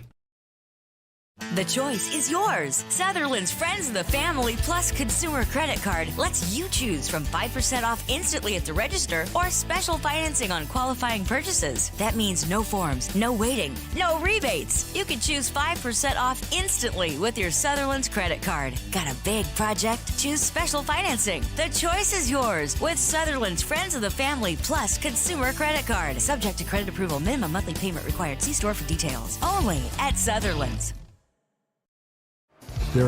Welcome back to KTAK's coverage of Riverton Wolverine basketball. We are in the last game of our weekend. We'll be headed back along with the buses over South Pass to come on home just in time for the big game tomorrow. Of course, I'm speaking of the Puppy Bowl on Animal Planet. There's another game of some sort tomorrow. I don't know what it is. I'll tell you right now, my wife wants to watch the Puppy Bowl a lot, though. 13-7 after the first. Riverton in the lead. Riverton, a lot of guys contributing to scoring, mainly Tanner Johnson, who has 7. But Paxson, Vincent, and Engel all getting in the scoring column. Engel is back in. He had a quick 2, so that'll be something to watch. Red Devils will start with the ball going left to right on your radio dial. And this is going to be an important first 2 minutes of this second quarter for Riverton. They go down low to Kai Barker. Barker gets it stolen, and Vincent comes away with it. Imagine that, Vincent with a defensive play. Over to Johnson, all the starters back in for Riverton. Johnson looks to drive, puts it up, is no good. I think they're going to say it was on the floor, though, where he got fouled. They are indeed going to say it was on the floor. That foul is going to be the 3rd team foul against the Red Devils, and it's going to go against Cooper Morrow, his first. Inbounded by Johnson, throws it into the backcourt to Engel. Engel hands off to Paxson. Paxson will set the play. Screen by Engel. Paxson to Engel. Engel thought about it for a second, but throws over to Johnson. Johnson a long 3. No good. Johnson's feeling it. He's scoring well, but it's a little more work, it seems, for him. He's not got that hot streak going yet. Down come the Red Devils. It goes to Cooper Morrow. Cooper Morrow over to somebody whose number I can't read. That's his brother, Cohen Morrow, back up to Cooper. We're just going to call him Cohen and Cooper. Sounds good to me, partner. Smith has it. Smith looking to drive. Gets it to Cooper. I have to get the right one, though. To Cohen. Cohen to Cooper. Cooper gets it into Kai Barker. Kai Barker takes it all the way to the rim. Misses. It was challenged by Engel, but no block. Paxton has it, and we're going to get a quick timeout by Bo Sheets. 30-second. We'll take it with him. We'll be right back on KTAK. For gear, the expensive way and the smart way. The expensive way is when you buy a new truck or SUV and the dealer sells you the brush guard, the heavy-duty bumpers, the steps, lights, winch, you name it. He rolls it all in with your loan into your monthly payment. But here's the smart way. Shop at Wyoming 4x4, where you get expert advice from Dan, quality gear, professional installation, all for a whole lot less than you'd spend at a car dealer. Wyoming 4x4 on North Federal in Riverton. The smart way to roll. And welcome back to KTAK's continuing coverage of Riverton basketball. We have 6:55 to play in the first half. It is 13-7 Riverton. A little bit closer than the odds makers, and I was reading, like Bally's in Vegas had a bigger point spread for this one, but we'll see how that comes out. Of course, I'm kidding. No point spreads on high school. Paxton to Johnson. Johnson for three. No good. Paxton gets that rebound, gets it to Vincent. Vincent's going to try and find Engel underneath. Engel has to track down the pass and get it back out to Johnson. They need to slow down a little bit. Some of these passes not on target. Paxton over to Johnson. Johnson's going to bring it up top. Swing to Vincent. Vincent looks to drive. Nice little move by him. Puts it up. No good. Engel fighting for the rebound, but he can't get it. Away comes Noah Conrad. Conrad hits 12 on the run, but blocked by Engel. Rebound comes. Lang got a steal. They're going to say he got a reach. And that's going to be painful for Lang because he felt that was clean. Engel absolutely said, no way, no how. Get yourself out of my lane. I was talking to Lucas Engel a couple of weeks ago, and I said, how do you time up your blocks? Because some of these blocks are close when it comes to being goaltending. He's like, it's just there. I just feel it. Well, Lang with his second, so two starters already with 2 fouls each. Engel and Lang for Riverton. Inbounding by Noah Conrad. Conrad's going to throw it up top to Cohen. Cohen gets it over to Kai Barker. Gets it back over, winds up back in Cohen's hands. Back up top to Smith. Smith hands it off to Conrad. Conrad to Zermino. Nothing moving towards the basket. They're just tossing it around. Vincent almost with the steal there. He felt the lackadaisicalness. And as number 2, Noah Conrad drives the lane, it goes off his foot. It ping-pong balled or pinballed off of some legs of Riverton. Will stay with them. And he looks upset about that. But when you're not moving to the basket and trying to do anything except for pass, what do you expect? Yeah, absolutely. I mean, they're playing Riverton a man defense so far, and as they say that, they get looks like a turnover. No, everybody fell down. Zermino came away with it. They get it over to Cohen. Cohen drives, can't score. Put up by 33. Kai Barker is good. And that is the first points of the second quarter, 13-9. Johnson goes all the way down, shoots from, and they're going to get Lang for his third. He pushed off as Johnson missed inside. Lang pushed off. And for the rebound, offensive foul. That's number 5 against the team, but more importantly, it's Lang's third. So we're going to get a really early look here of Monroe. And Monroe, we've seen already last week he played in the game against Star Valley, had some very valuable minutes, but I think we're going to see a lot more of him tonight. We are most definitely going to see a lot of other people off the bench. Moved by the Red Devils, stolen by Paxton in the half court. Paxton on the run, gets it to Engel. Engel wisely didn't go for the dunk, and he puts it up for 2. And he has 4 on the game now, 15-9 Wolverines. Oh! And we're going to get a jump ball, I do believe, and we almost saw some sparks fly as Vincent let go of the ball, but Noah Conrad, that seemingly to me seems to be a bit of a hothead so far. He was mad at himself kicking the ball, he yelled out in disgust, and then he did throw a little bit of an elbow there. Let's see if that becomes anything, because Vincent will not back down. And I hope it doesn't come to that, but yeah, I love seeing the intensity from both teams so far and loving to see the competition for sure. Press by Evanston. Monroe cannot corral the pass by Engel. That's really more on Engel as it wasn't on target. And away come the Red Devils. Red Devils up the half court. Zermino has got it. He gets it over to Smith. Smith to Noah Conrad. And Noah Conrad back to Zermano, who gets it back to Smith. And we're back to just throwing it around the half court or around the three-point line. Zermano with it on the right side. Zermano off a screen, gets nothing out of it, and just throws it to Smith, who gets it back to Noah Conrad. Conrad looking to drive, puts a floater up and good. That was way too easy of a drive there for Evanston. No one was even there for Riverton. So 15-11.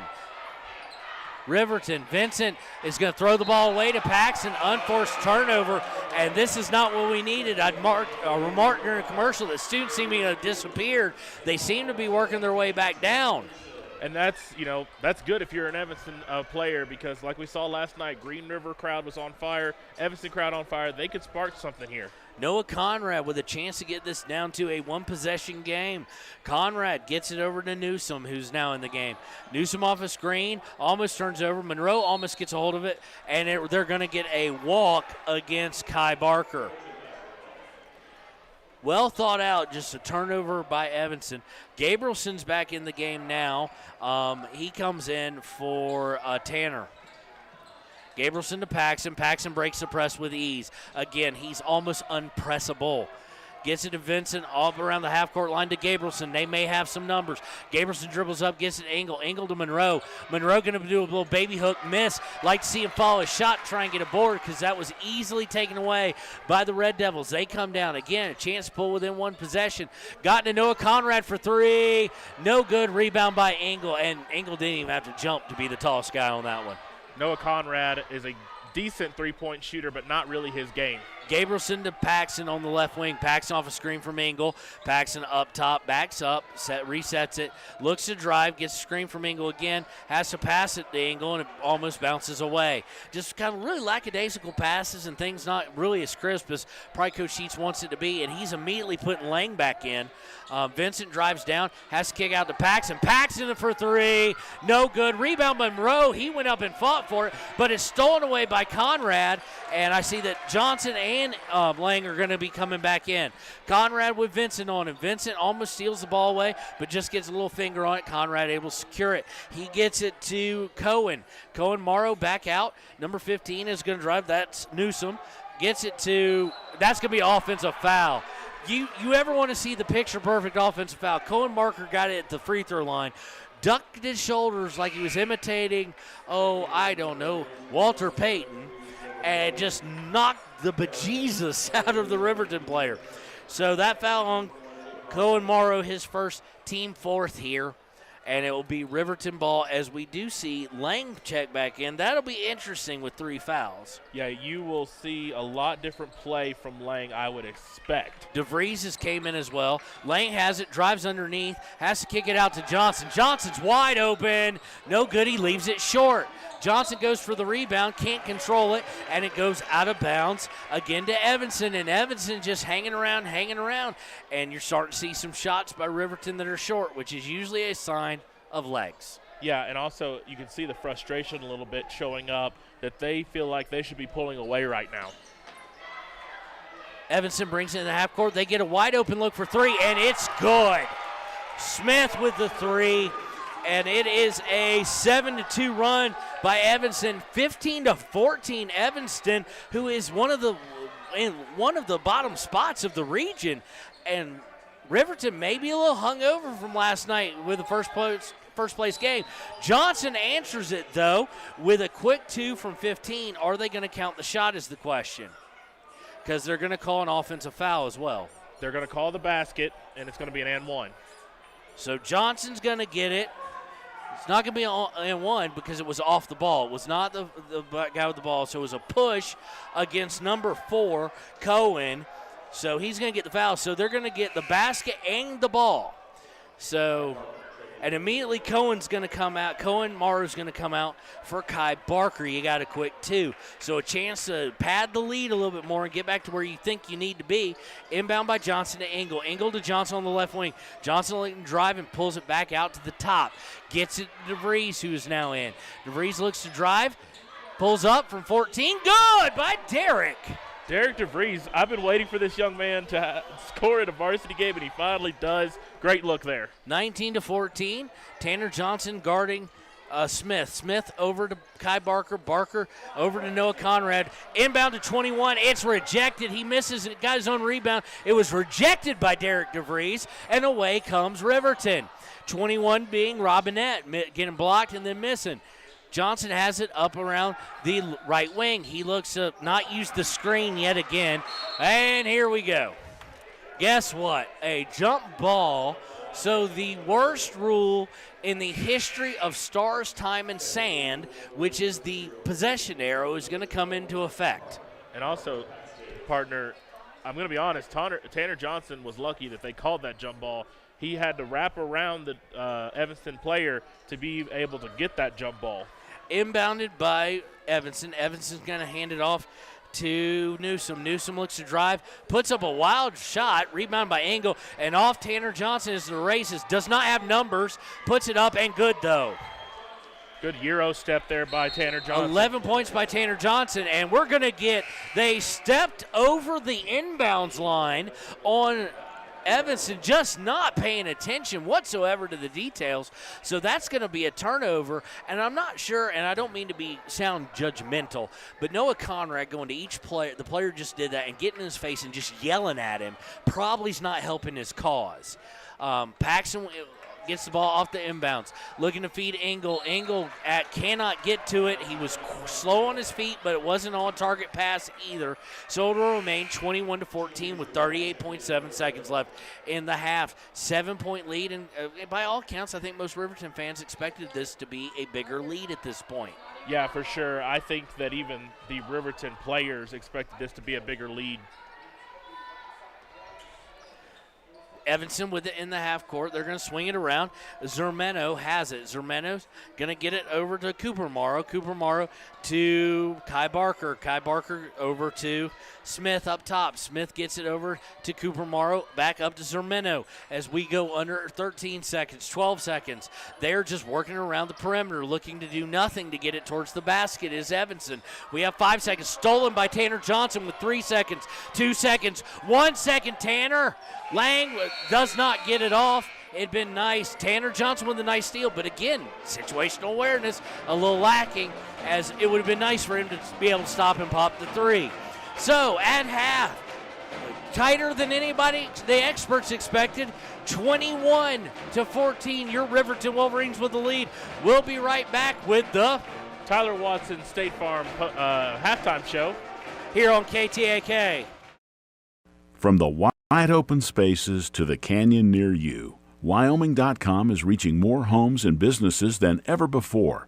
For more than 25 years, we've aimed to provide the best internet and phone service to meet the needs of our customers all across the great state of Wyoming. Now it's getting even better. Wyoming.com, expanding to an area near you. Wyoming.com. We're out there.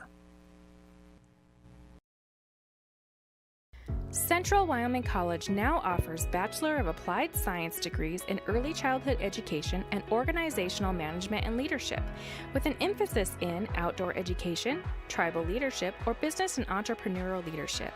CWC offers 3 ways to learn: online, virtual, and in person. Learn, grow, lead, and advance at Central Wyoming College. CWC is leading the way with expanded programs in the Bachelor of Applied Science degrees. And welcome back to KTAK and the Tyler Watson State Farm halftime show here on KTAK. Travis, what do you? A little sluggish. Good point spread though, as far as over the players. But what do you think so far? Yeah, so definitely not what we expected, right? I mean, 21-14 at the half. Evanston coming off of a really tough game against Cody last night. A lot of points were scored. Really, Evanston they're just playing to play right now. They're wanting to play Spoilermaker, and they're doing a pretty good job of it right now. Because I mean, they're playing, all the 50-50 balls are going to them. They're playing with a lot more intensity. They're doing a lot more stuff than what we would expect the Riverton Wolverines to do. Riverton in the second half, they just need to calm down. They need to get the cobwebs off, get over the win last night against Green River, and come out and play their game. They're taller, they're stronger than Evanston by all accounts, and they've got all the stats going in their favor. They have to come out and play smart. All right, speaking of stats, for the Evanston Red Devils, they are led in scoring by Kai Barker with 4. Newsom and Smith each have 3, and Cooper Morrow and Noah Conrad have 2. On the Riverton side, 5 guys in the scoring column, led by Tanner Johnson with 11 in the first half alone. Engel with 4, and then Vincent, DeVries, and Paxton each with 2.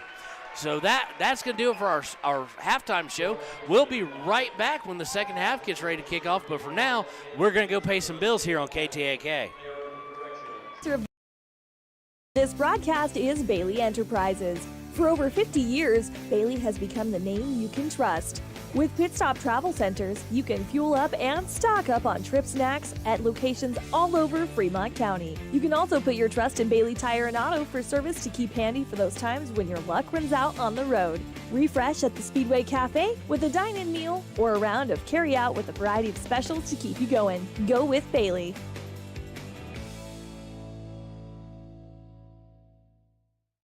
It may be winter, but some days it kind of feels like spring. Makes you want to go for a drive, kick a few tires, and see all the latest cars and trucks up at Frontline Motors.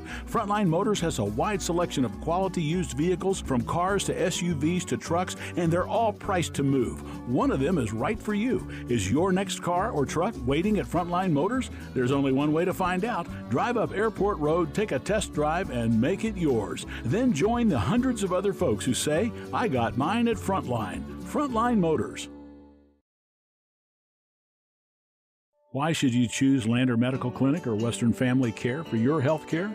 In addition to 4 locations in Fremont County, they also provide telehealth. Telehealth can be your go-to answer when you're out of town, on the road, or just can't get to urgent care. All you need is a good internet connection. To schedule a telehealth appointment, call 332-2941 today. That's 332-2941. Lander Medical Clinic and Western Family Care.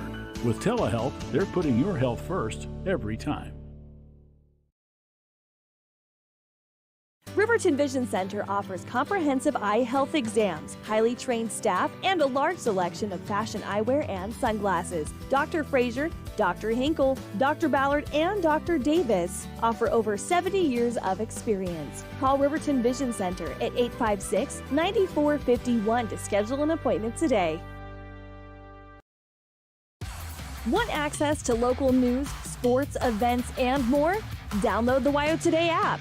Now available on all platforms. Stream your favorite radio station, submit something to buy, sell, or trade for deals on the dial, or view contests and special coupons. Better yet, the WyoToday app is the best way to access free HD video of Fremont and Hot Springs County athletics. It's all at your fingertips. Head to your app store or visit WyoToday.com to download the WyoToday app now.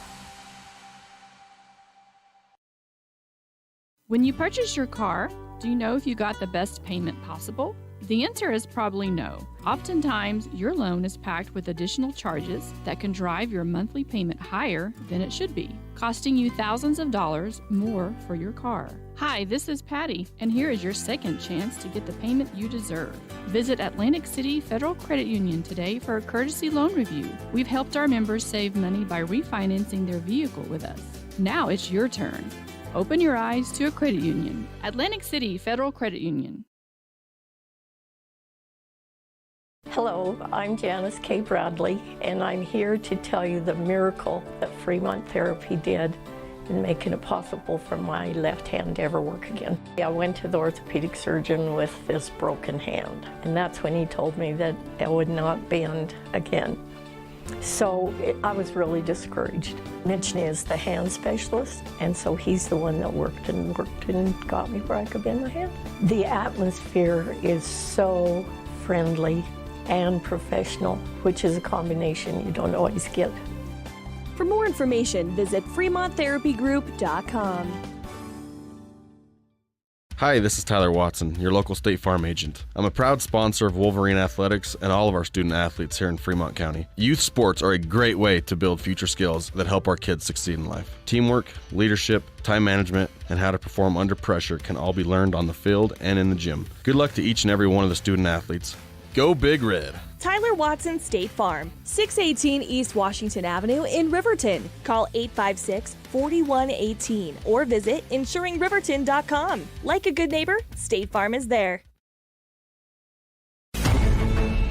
Nowadays, cocktails to go are common in many establishments. The U.S. Department of Transportation's National Highway Traffic Safety Administration wants to remind drivers that, although alcohol is more mobile, it's always dangerous and illegal to drink and drive. In 2021, 8 Fremont County highway fatalities were related to drinking and driving, and there were 56 alcohol-related crashes. With the big game coming up on February 13th, the Fremont County DUI Task Force will be looking for drunk drivers. If you're caught drinking and driving, you will face jail time. Imagine trying to explain that to your family and friends or your place of employment.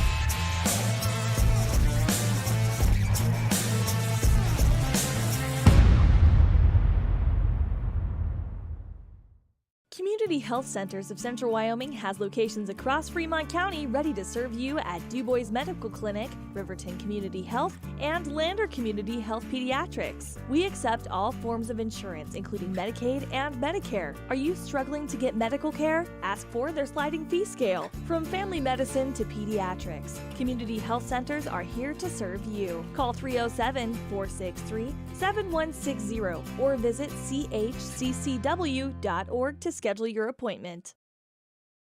In any sport, athletes face the chance of sustaining an injury. According to the Athletic Training Association, 90% of student athletes reported some sort of sports-related injury. What's more, is 54% report playing while injured.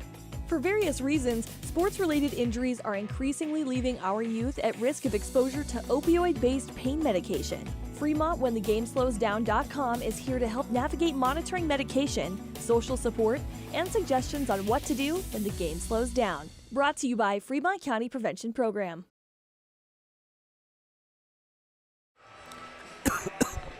Welcome back to the second half of the Evanston Red Devils versus your Riverton Wolverines. We are sitting at 21-14 at the beginning of the third quarter. The mascot for the Red Devils out on the court. He's having a little bit of fun.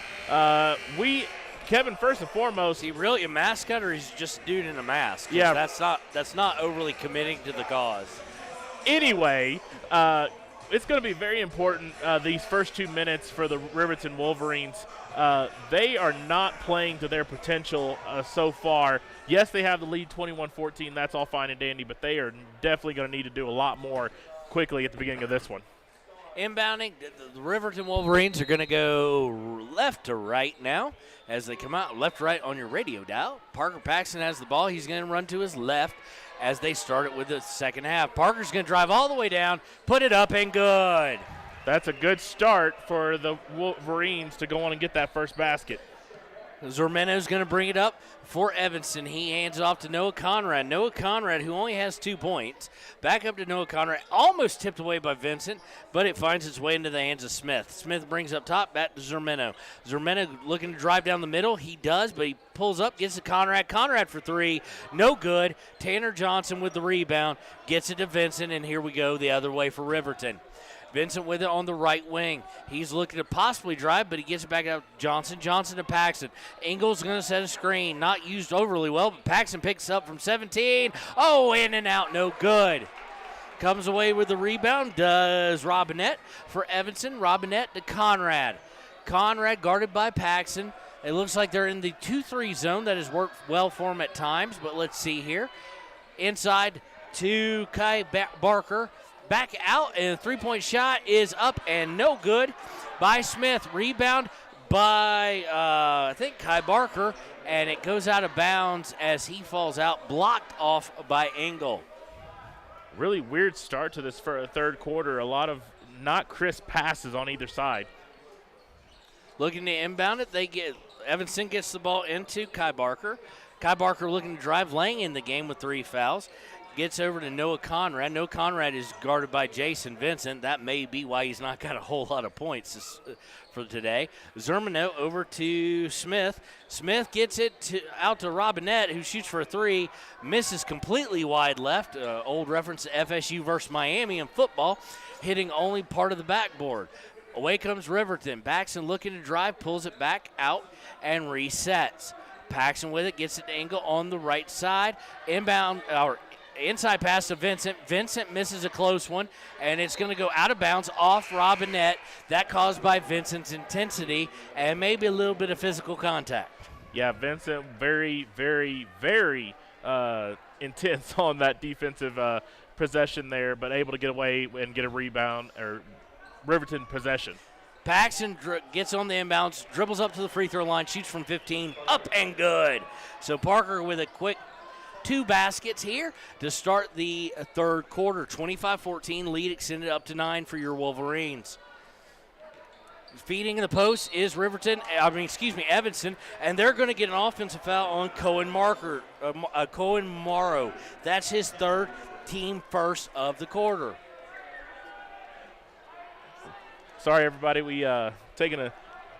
I gotta admit, I like that. Yeah, we got brought drinks by the Booster Club or the concession people, so that was very nice of them. 25-14. There was a charge there, as I said, on Cohen Morrow. Engel drew it, not overly violent, not overly enthusiastic, but he did duck his shoulder. So Riverton chance to move this to double digits. Paxson in the half court gets it to Vincent on the right wing. Screen set by Engel. Paxson gets it to Engel, almost stolen away, out to Paxson. Paxson on the left side gets screened from Engel. From 15 again, he's no good, but Engel with the rebound. Engel's going to look to bring it back out, gets it out to Parker to reset. Nice offensive board there by the senior. Paxson to Vincent. Vincent on the left wing. Vincent gets it over to Engel. Engel up top, over to Lang on the left wing. They feed Vincent in the post. Vincent cross court to Parker. Parker for three. Bam! Nice movement there. Very, very good movement there by the Wolverines. 28-14 now, double the score of the Evanston Red Devils. A little bit more of what we expected here coming out of the second half. They try and feed the post, almost stolen. Evanston has it. Zermino on the left wing. Gets a screen, looks to go up top. Parker stays with him, though. They get it over to Smith. Smith looking to drive. Engel right there. Engel got a touch of it. Lang there. Lang going to have a long pass to Johnson. Johnson takes it all the way up and good on the layup.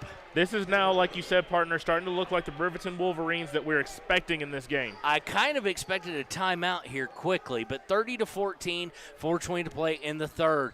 Lang's guarding Cohen Morrow, who has the ball. He swings it over to Kai Barker. Barker over Zermino. Zermino for three. No good. Johnson with the rebound. No one even contested that rebound for Evanston. So Johnson going to bring it down. Chance to blow it open. Paxson for three. No good. Just in and out. Rebound goes away to Newsom of Evanston. He gets to Zermino, who brings it down the right side of the court past the timeline. Almost stolen by Johnson. Is stolen by Johnson. He doesn't have numbers. And look at Tyler Johnson with the senior intellect to hold up and hold it for others to come. Vincent to Johnson. Johnson now looking for a screen from Engel potentially. He does get one, doesn't use it completely. Shoots from 15, misses badly, and rebound goes to Kai Barker of Evanston. Evanston looking to possibly break, although they don't have numbers. Almost stolen, but Johnson a little loose with his hands. I think they're going to get him most likely. And they do. That'll be Tanner's first foul of the night, first team foul of the second half. And we have got a lot of substitutions coming in here, Kevin. I see Derek DeVries coming in, Cade Gabrielson's in, Houck's in for Riverton, and then the Evanston brings in three substitutions as well. Evanston to inbound the ball on the far right side of the court. They get it into Cohen Morrow, who hands it right back to Newsom. Newsom up top, hounded by Kate Gabrielson, gets it Robinette, who Lang is guarding. Out to Cohen Morrow. Morrow looks for a nice cutting player. It was his brother, or his cousin, Cooper Morrow. No, his brother, I do believe. Cooper Morrow. They are brothers, I've been told. And just, they had the right idea, but it was just a little bit too much of a lead, and it goes out of bounds to Riverton. Gabrielson with it, gets it up to Paxson as they come over the timeline with 3:05 left in the third. Back gets the Hauk, then back to Paxton, Gabrielson to DeVries. DeVries going to drive down, shoots a little runner, and good. And no, they're going to wave it off charge. Now, I do think that basket should have counted because it was off. It was shot before he came down. But unfortunately now we've got a hurt player. It looks like maybe his head bounced off the floor. So Derek DeVries is going to get called for that foul. That's his first, team second of the half. And we've got an injured player here for, and that's going to be, it looks to be Cohen Morrow. He's holding the back of his head, and if that's any indication, partner, I have a feeling we're looking at concussion protocol. Yeah, he's rubbing the back of his head, and I've been there. And trust me, when you hit the hardwood like that after a really hard charge, it takes a lot out of you. You see stars, you get a little dizzy, so they're going to take him right to the locker room right now. So Cohen Morrow goes out, and substitution will be made for him. It looks like they're going to get Hill in the game. I haven't seen his name yet so far tonight. It is still 30-14, all Riverton Wolverines here as we're under 3 minutes to play in the third. Hill's going to bring it up. He gets it to Kai Barker. Kai Barker looks to drive on Engel. Engel takes a swat at it, but winds up in Cooper Morrow's hands. Out back to Hill. Hill up top, swings it over to Newsom. Newsom has it, gets a screen from Robinette. Newsom back over to Hill, back over to Cooper Morrow. Screen set, Morrow looking to drive, goes completely out of control, and Engel just takes it away. And the coach of Evanston is furious, but at the same point in time, you could have called a charge there. And they're going to get him as they feed Engel underneath. He goes for a shot, misses, but it will be him Engel shooting two. The foul is going to go against number 35. That's Cooper Morrow, his second, team second, but Engel is going to the line looking for his first points of the second half. First free throw is up and good by the senior. Didn't even take a dribble. He just took the shot. Second one, he spins it in his hands, puts it up, and the second one is good. So he's got 6 on the day now.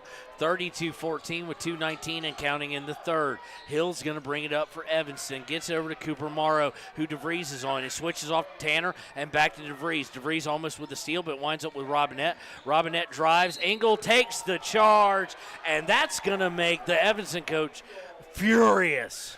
Yeah. Absolutely furious.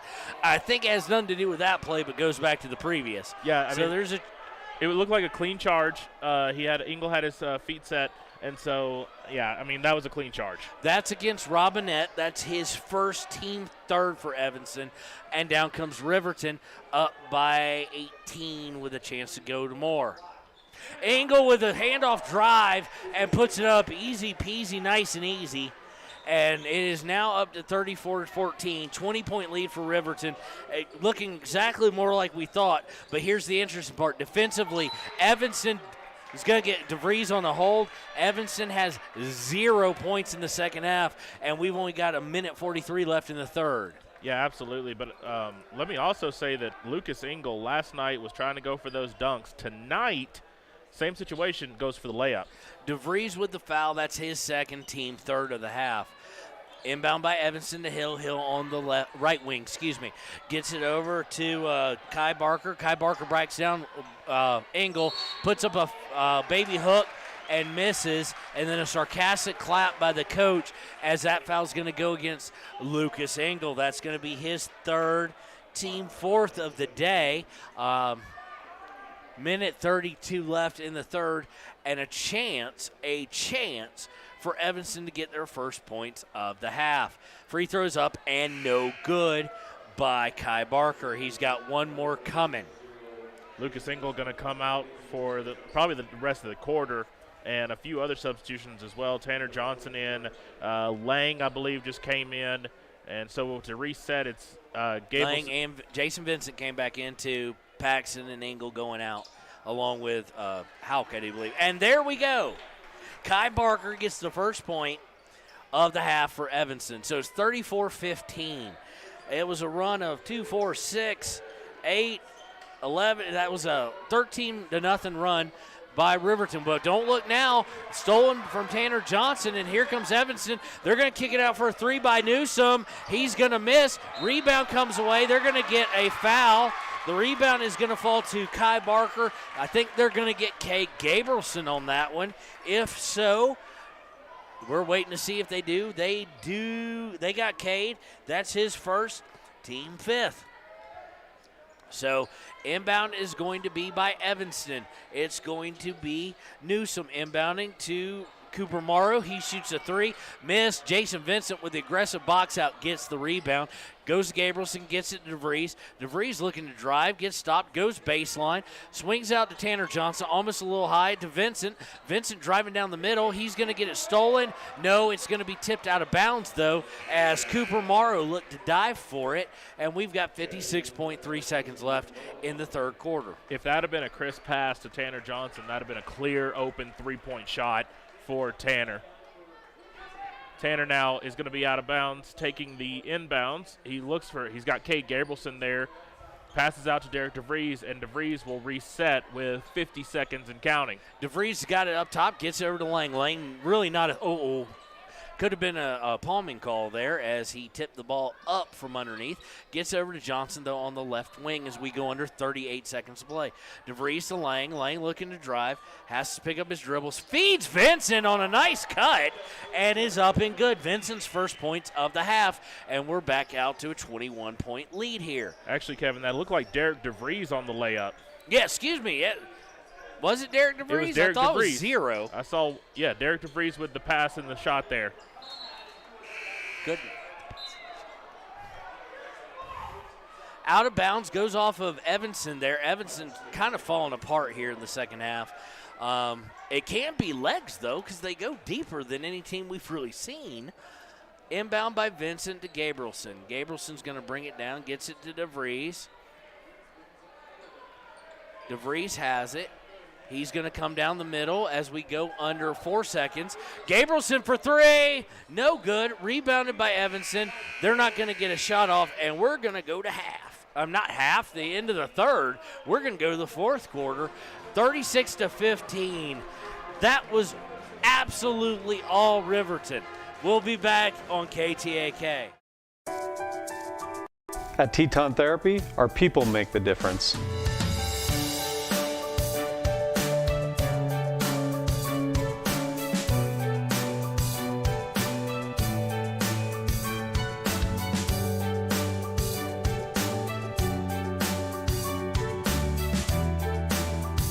You can live pain-free.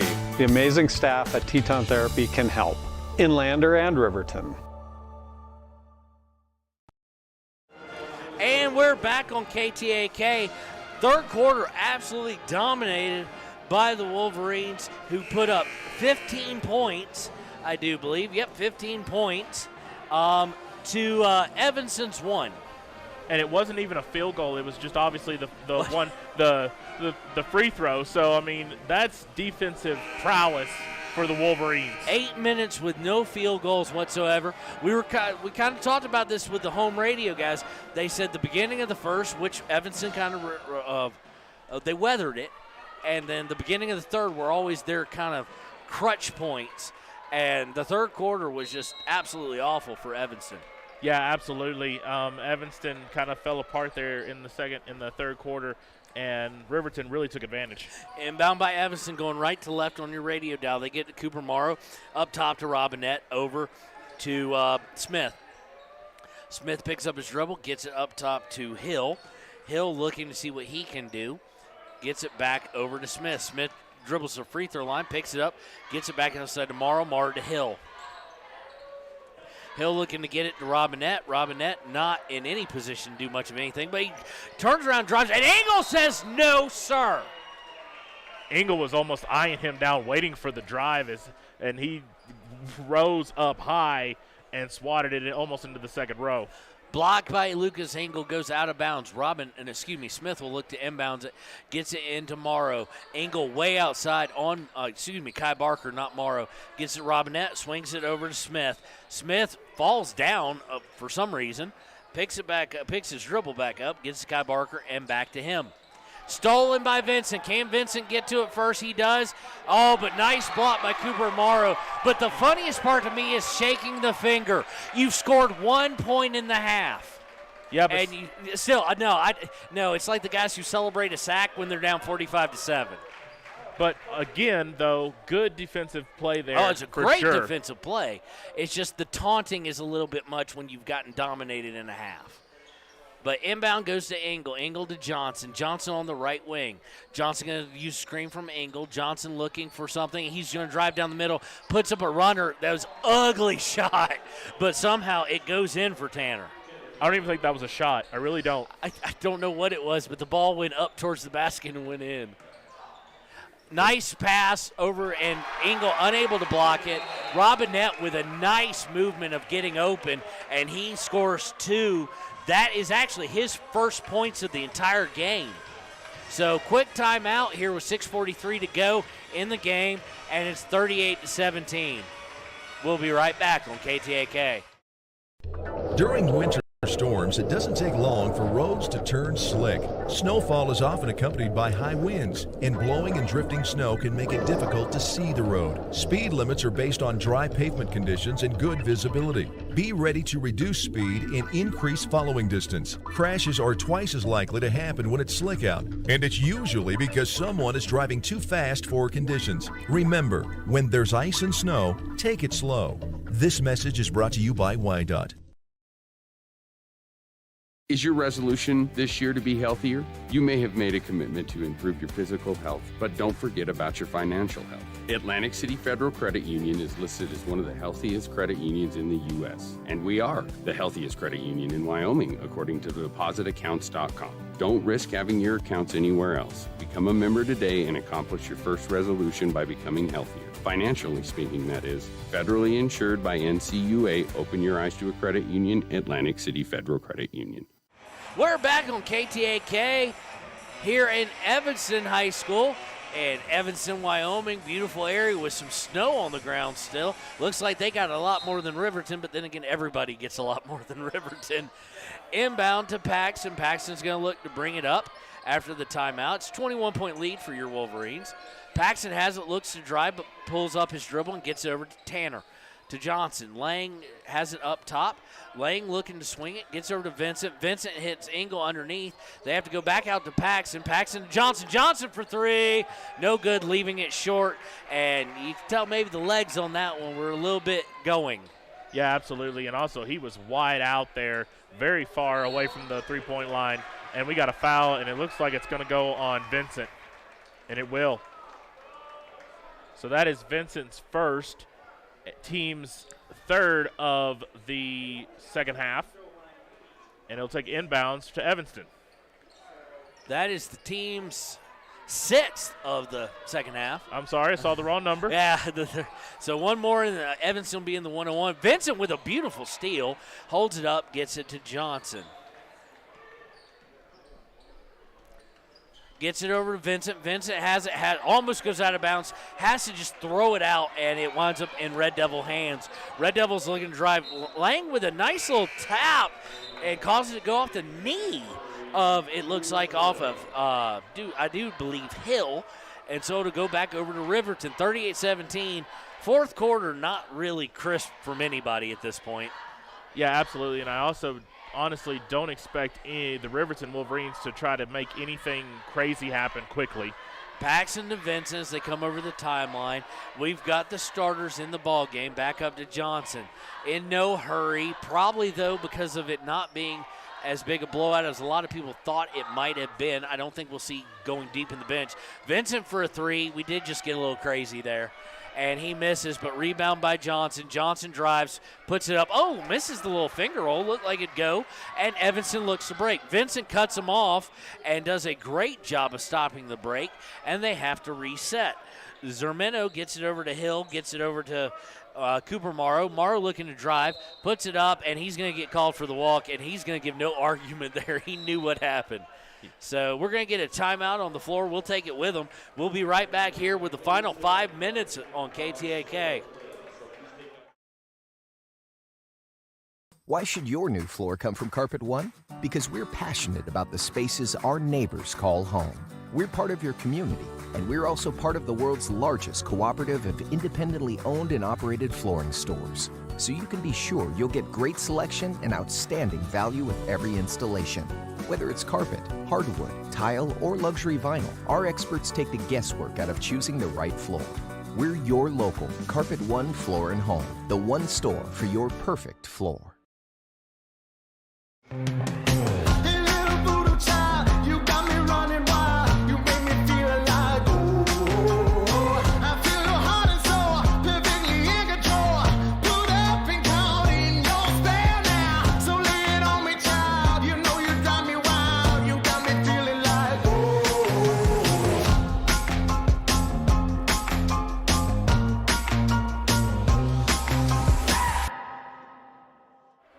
Welcome back to KTAK's coverage of Riverton High School basketball. Gabrielson's going to inbound to Vincent. Back to Gabrielson as they'll look to break the press. It looks like DeVries is in and Monroe in for the second time today. Engel has it on the left perimeter, on the left wing. He's going to swing it up top to Vincent. Vincent threatens to drive but pulls up, gets it back to Engel up top. Engel with the ball looking to drive. He does drive. Oh, and he was blocked. Now that Kai Barker said no, sir, to Engel. And, you know, Engel is not used to that. So, and we get a quick foul on Jason Vincent, almost like the whole team just was frustrated with that move. So that's going to be Vincent's second. That's team seventh, which means we're going to get 1 and 1. Probably too big of a deficit with 4.5 minutes to go, but at that point, you do not want to give them a chance to eat into it with no time coming off the clock. Engel definitely not used to being blocked. That's kind of amazing right there. Robinette misses the free throw. Engel gets the rebound, almost authoritatively grabs that rebound as if to say, no, feed me. DeVries brings it up, gets it to Vincent. DeVries with, Engel with the screen, goes inside to Engel. He's going to go up, and he's going to draw the foul. You knew they were going to go to him, and you knew what he was going to do. And he's absolutely eyeing Kai Barker. Let's see if that gets a little worse. It doesn't. They kind of just go their own way. Kai Barker second, team fourth. Lucas Engel going to the line. Did you see the evil look, though? That was an evil look right there. Second, that was ill intent in the eyes of Mr. Engel, who misses his first one. He'd been perfect 2 for 2 at the line today. Not my fault, though. No, not your fault. Lucas Engel puts up the second one. It's up and good. He has his first points of the fourth quarter.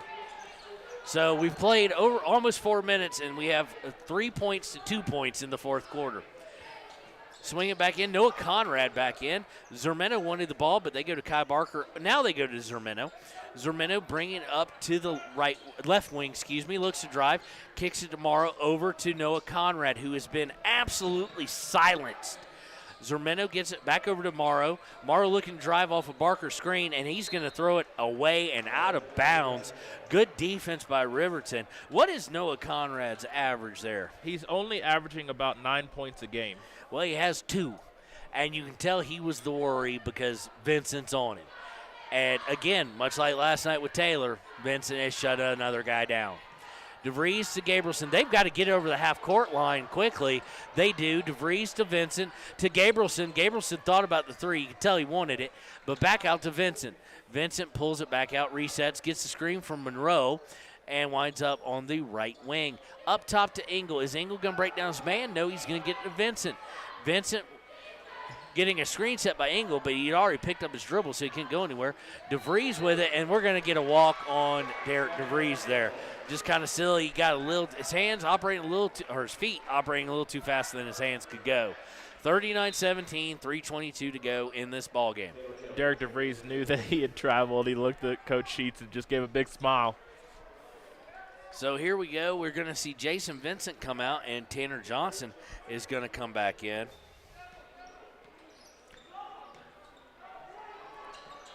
And we've got them swinging around the perimeter is Evanston. Cross-court path over to Zermeno. Zermeno going to feed Barker in the post. Out to Cooper Morrow. Morrow for 3. No good. Rebound by Monroe. Monroe gets it to DeVries. DeVries cross-court to Johnson. Johnson's going to come to the 15-foot free throw line, but give it over to Engel. Oh, Engel's going to get slapped in the arm, and it's going to get stolen. And again, we have the Noah Conrad theatrics of he high-stepped after he got called for that. So Noah Conrad, it's only his first, however. Team 5th, so no free throws or anything. Just going to be ball out underneath the basket by Tanner Johnson. That really confused me because I saw Lucas Engel go to the free throw line. He looked around like he was supposed to shoot free throws. No, he was not. Maybe he heard you say it was this 3rd team foul or 6th team foul or whatnot. DeVries with it up top after they swing it around. DeVries looking to break down Morrow. He's getting nowhere, so he gets it to Johnson. Johnson looking to break down Barker, and he does. He gets a chance to drive, but he stops. DeVries is going to shoot a 3. Bounces all over everything. Bounced and hit the top of the backboard, so that will be out of bounds, and Evanston ball as we are at 2:36 to play in the ball game. Okay, so I'm going to go on record and say I think that's one of the worst rules in basketball. Hitting the top of the backboard. It's done because of everything you have around the side of it. It makes little sense to me, but to me, if you're going to call that, the underneath side ought to be out of bounds too. But Gabrielson guarding Zermino, Johnson with him. Johnson kicks the ball out of bounds, guarding a pass that was intended for the post, so it will go out to Evanston. I thought if you were going to say the worst call in basketball, it's my turn.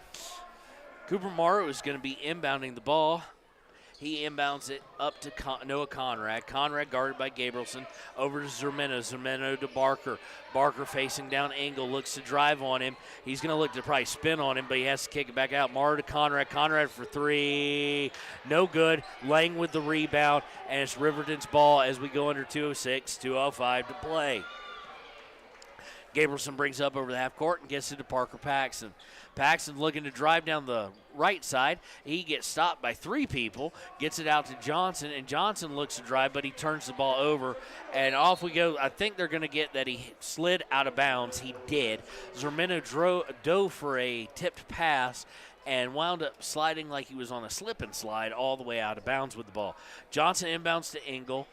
Engel, that pass had so much intent on it. You look like Engel had a set play, but no, he hands it off to Parker Paxson. Paxson's going to bring it up top. We're under 1:40 to play. Riverton in no hurry, just wanted to get home with this victory here. Paxson inside to Engel. Engel spins, puts a little 8-footer up and good.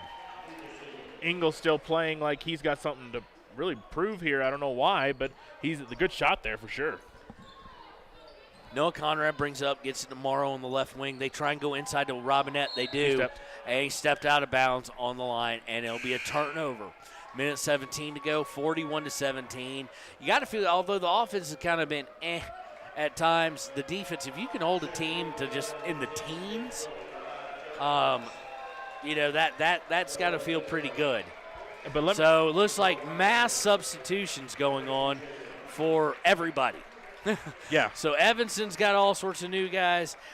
We've got all sorts of new guys, and we're going to have to go to our roster at least to give these cats a shout-out here as they've come into the game. So we've got Ty Sheets. He's come in. We've got number 11, who I don't even have. No, 11, Aiden Kelly, excuse me. Motisi has come in. 13 has also come in. That is Ace Sage. And we're going to have a drive. Monroe is going to get fouled. No, he's going to get called for the charge. Never mind. So that's going to be a turnover with 56.8 seconds left. This is I love these kind of moments, right? To have the JV guys come on. They get to play after a good win for the Wolverines. And the JV guys took care of Evanston JV earlier today in an absolute blowout by about 20-plus points. So no, not a lot different from the varsity game. Evanston's going to swing it around the court. They're going to shoot a 3. Air ball, it's out of bounds, 34.8. So now's the interesting part. Does Coach Sheets allow them to run the offense and try and score for somebody, or do they just kind of dribble it out at this point? I'd let them play. Let them go ahead and shoot. So we've got Kelly with it. He's going to drive. He's going to get it blocked. It's going to go out of bounds, but it's going to remain with Riverton. Let me ask you this, partner. With how the Riverton Wolverines have played, do you think this would have been the exact same game if there was no game last night? No. Well, I don't know. I can't tell you. Ace Sage has it. He's going to turn the ball over, and it's going to wind up in the hands of Evanston. Evanston has it with 10, 9, 8. We're under 7 seconds now. They're looking to try and get something of a shot. Monroe with a nice defense. It's going to go out of bounds and to Riverton. So 3.4 seconds left. I can guarantee you Coach Sheets is not going to let them shoot anything wild. They're just going to inbound it. They do. 2-1-0, and that's your ball game. Final score from Evanston. Your Riverton Wolverines 41. The Evanston Red Devils 17.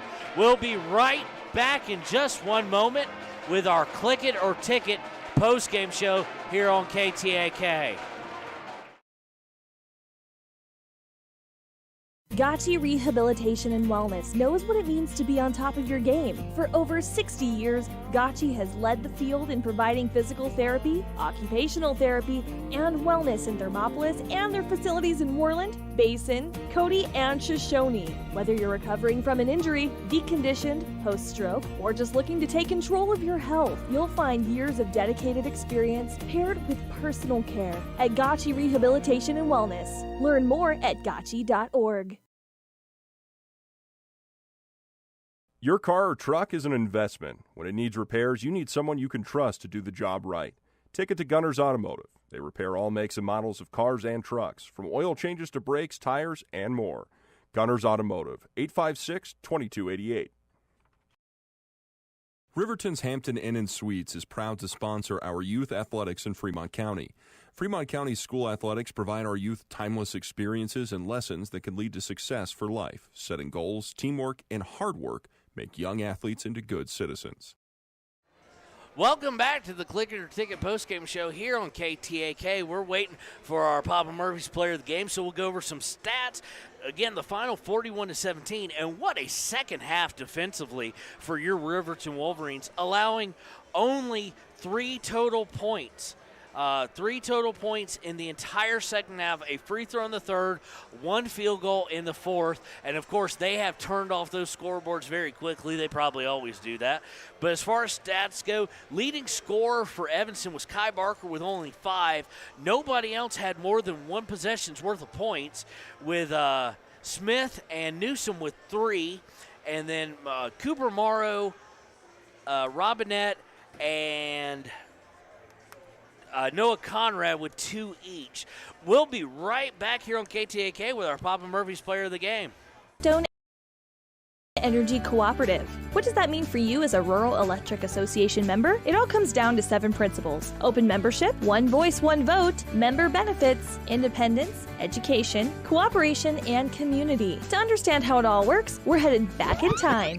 In 1879, electricity was in major cities, but rural areas were out of luck. In 1935, President FDR made it possible for companies to build power lines to unserved areas. By the time we hit 1941, some 400 electric co-ops had been organized to serve rural America, just like High Plains Power. For more information, visit highplainspower.org.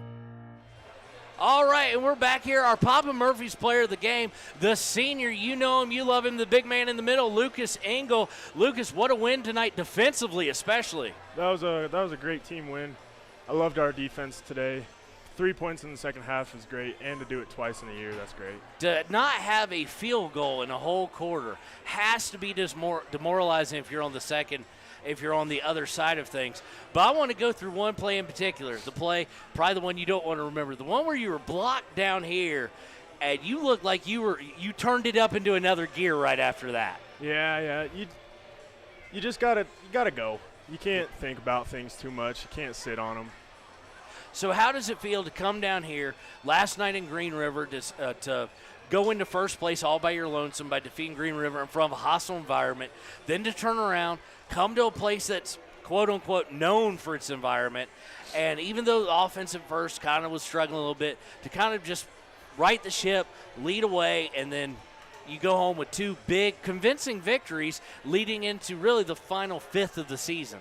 I think it's great. I think to play the kind of defense that we're playing, it's championship defense, and to come into Green River, they had a great crowd last night, really loud, to really hold them defensively, and then to come in here, hold them defensively. It's just great. road wins are always amazing to have, especially in these places. Okay, so next week you got Rock Springs at home, and then you got to go to Natrona on Saturday. So we'll be looking forward to following you there. Once again, we're with our player of the game, the Pop Murphy's player of the game, Lucas Engel. Congratulations to him, and we'll be right back with Coach Sheets here on KTOK. Ever wonder why so many babies are delivered at Hot Springs Health in Thermopolis? Could it be the exceptional prenatal care offered by our providers? Or our convenient family practice clinics located in Thermopolis, Worland, Basin, Shoshone, and Riverton. Maybe it's our new OB suites with large jetted tub, or maybe it's the place where you know you can find all of this and more.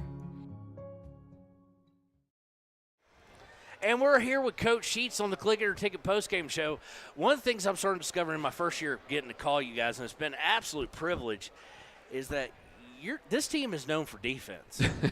Well, coming into the year, you really don't know what your identity is going to be just because you can't recruit kids. And, kids mature so much from one year to another. And, I didn't know that we would have a defensive team going into the year. We were hopeful.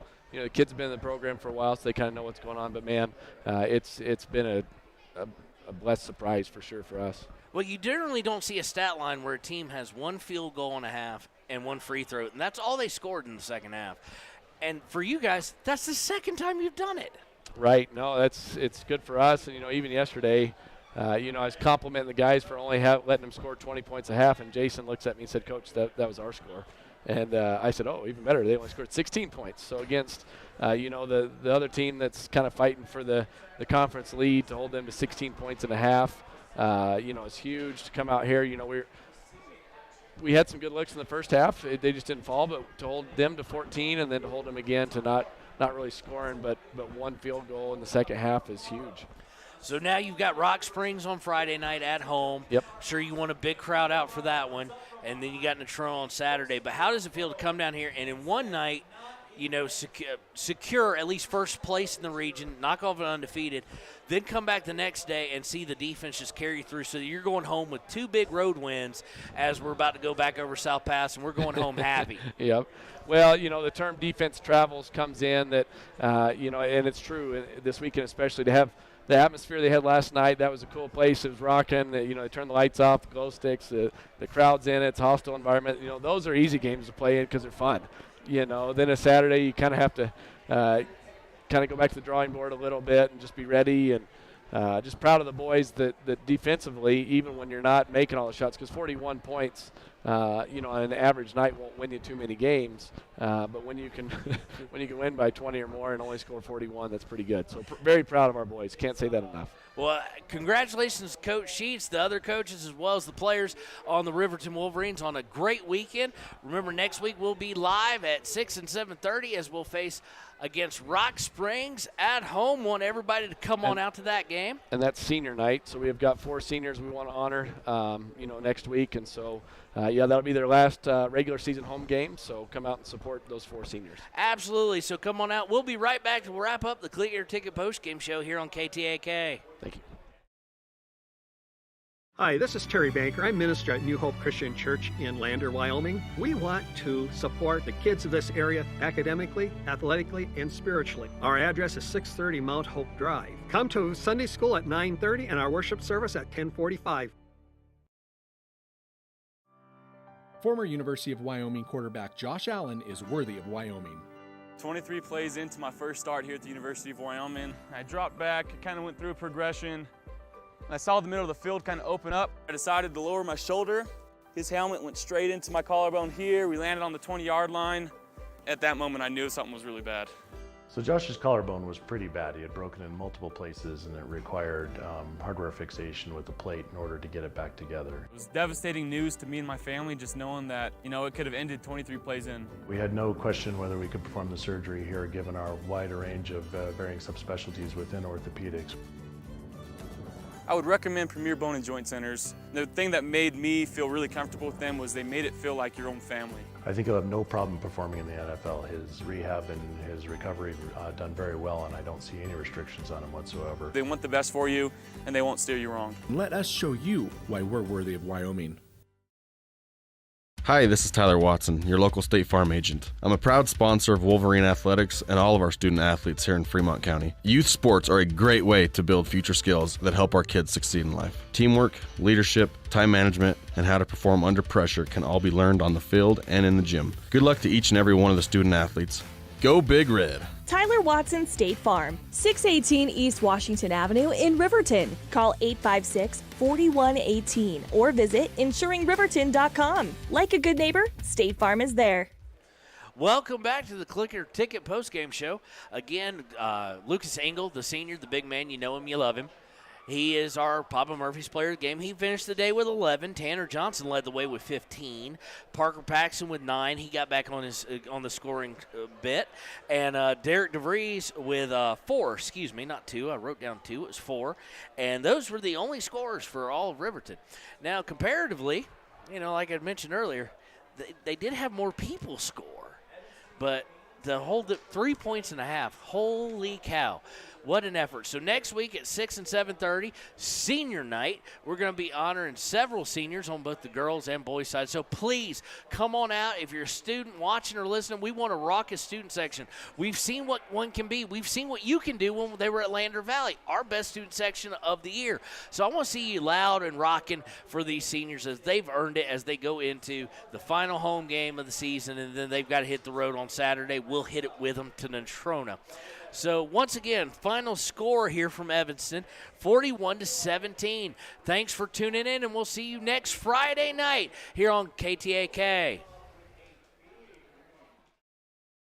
When repairs are complete after a collision, you expect your car, SUV, or truck to look like new. That's the service you'll receive at Stork Auto Body in Riverton. Professionalism and meticulous attention to detail. You can depend on Stork Auto Body, 841 Miniweb Avenue, Riverton.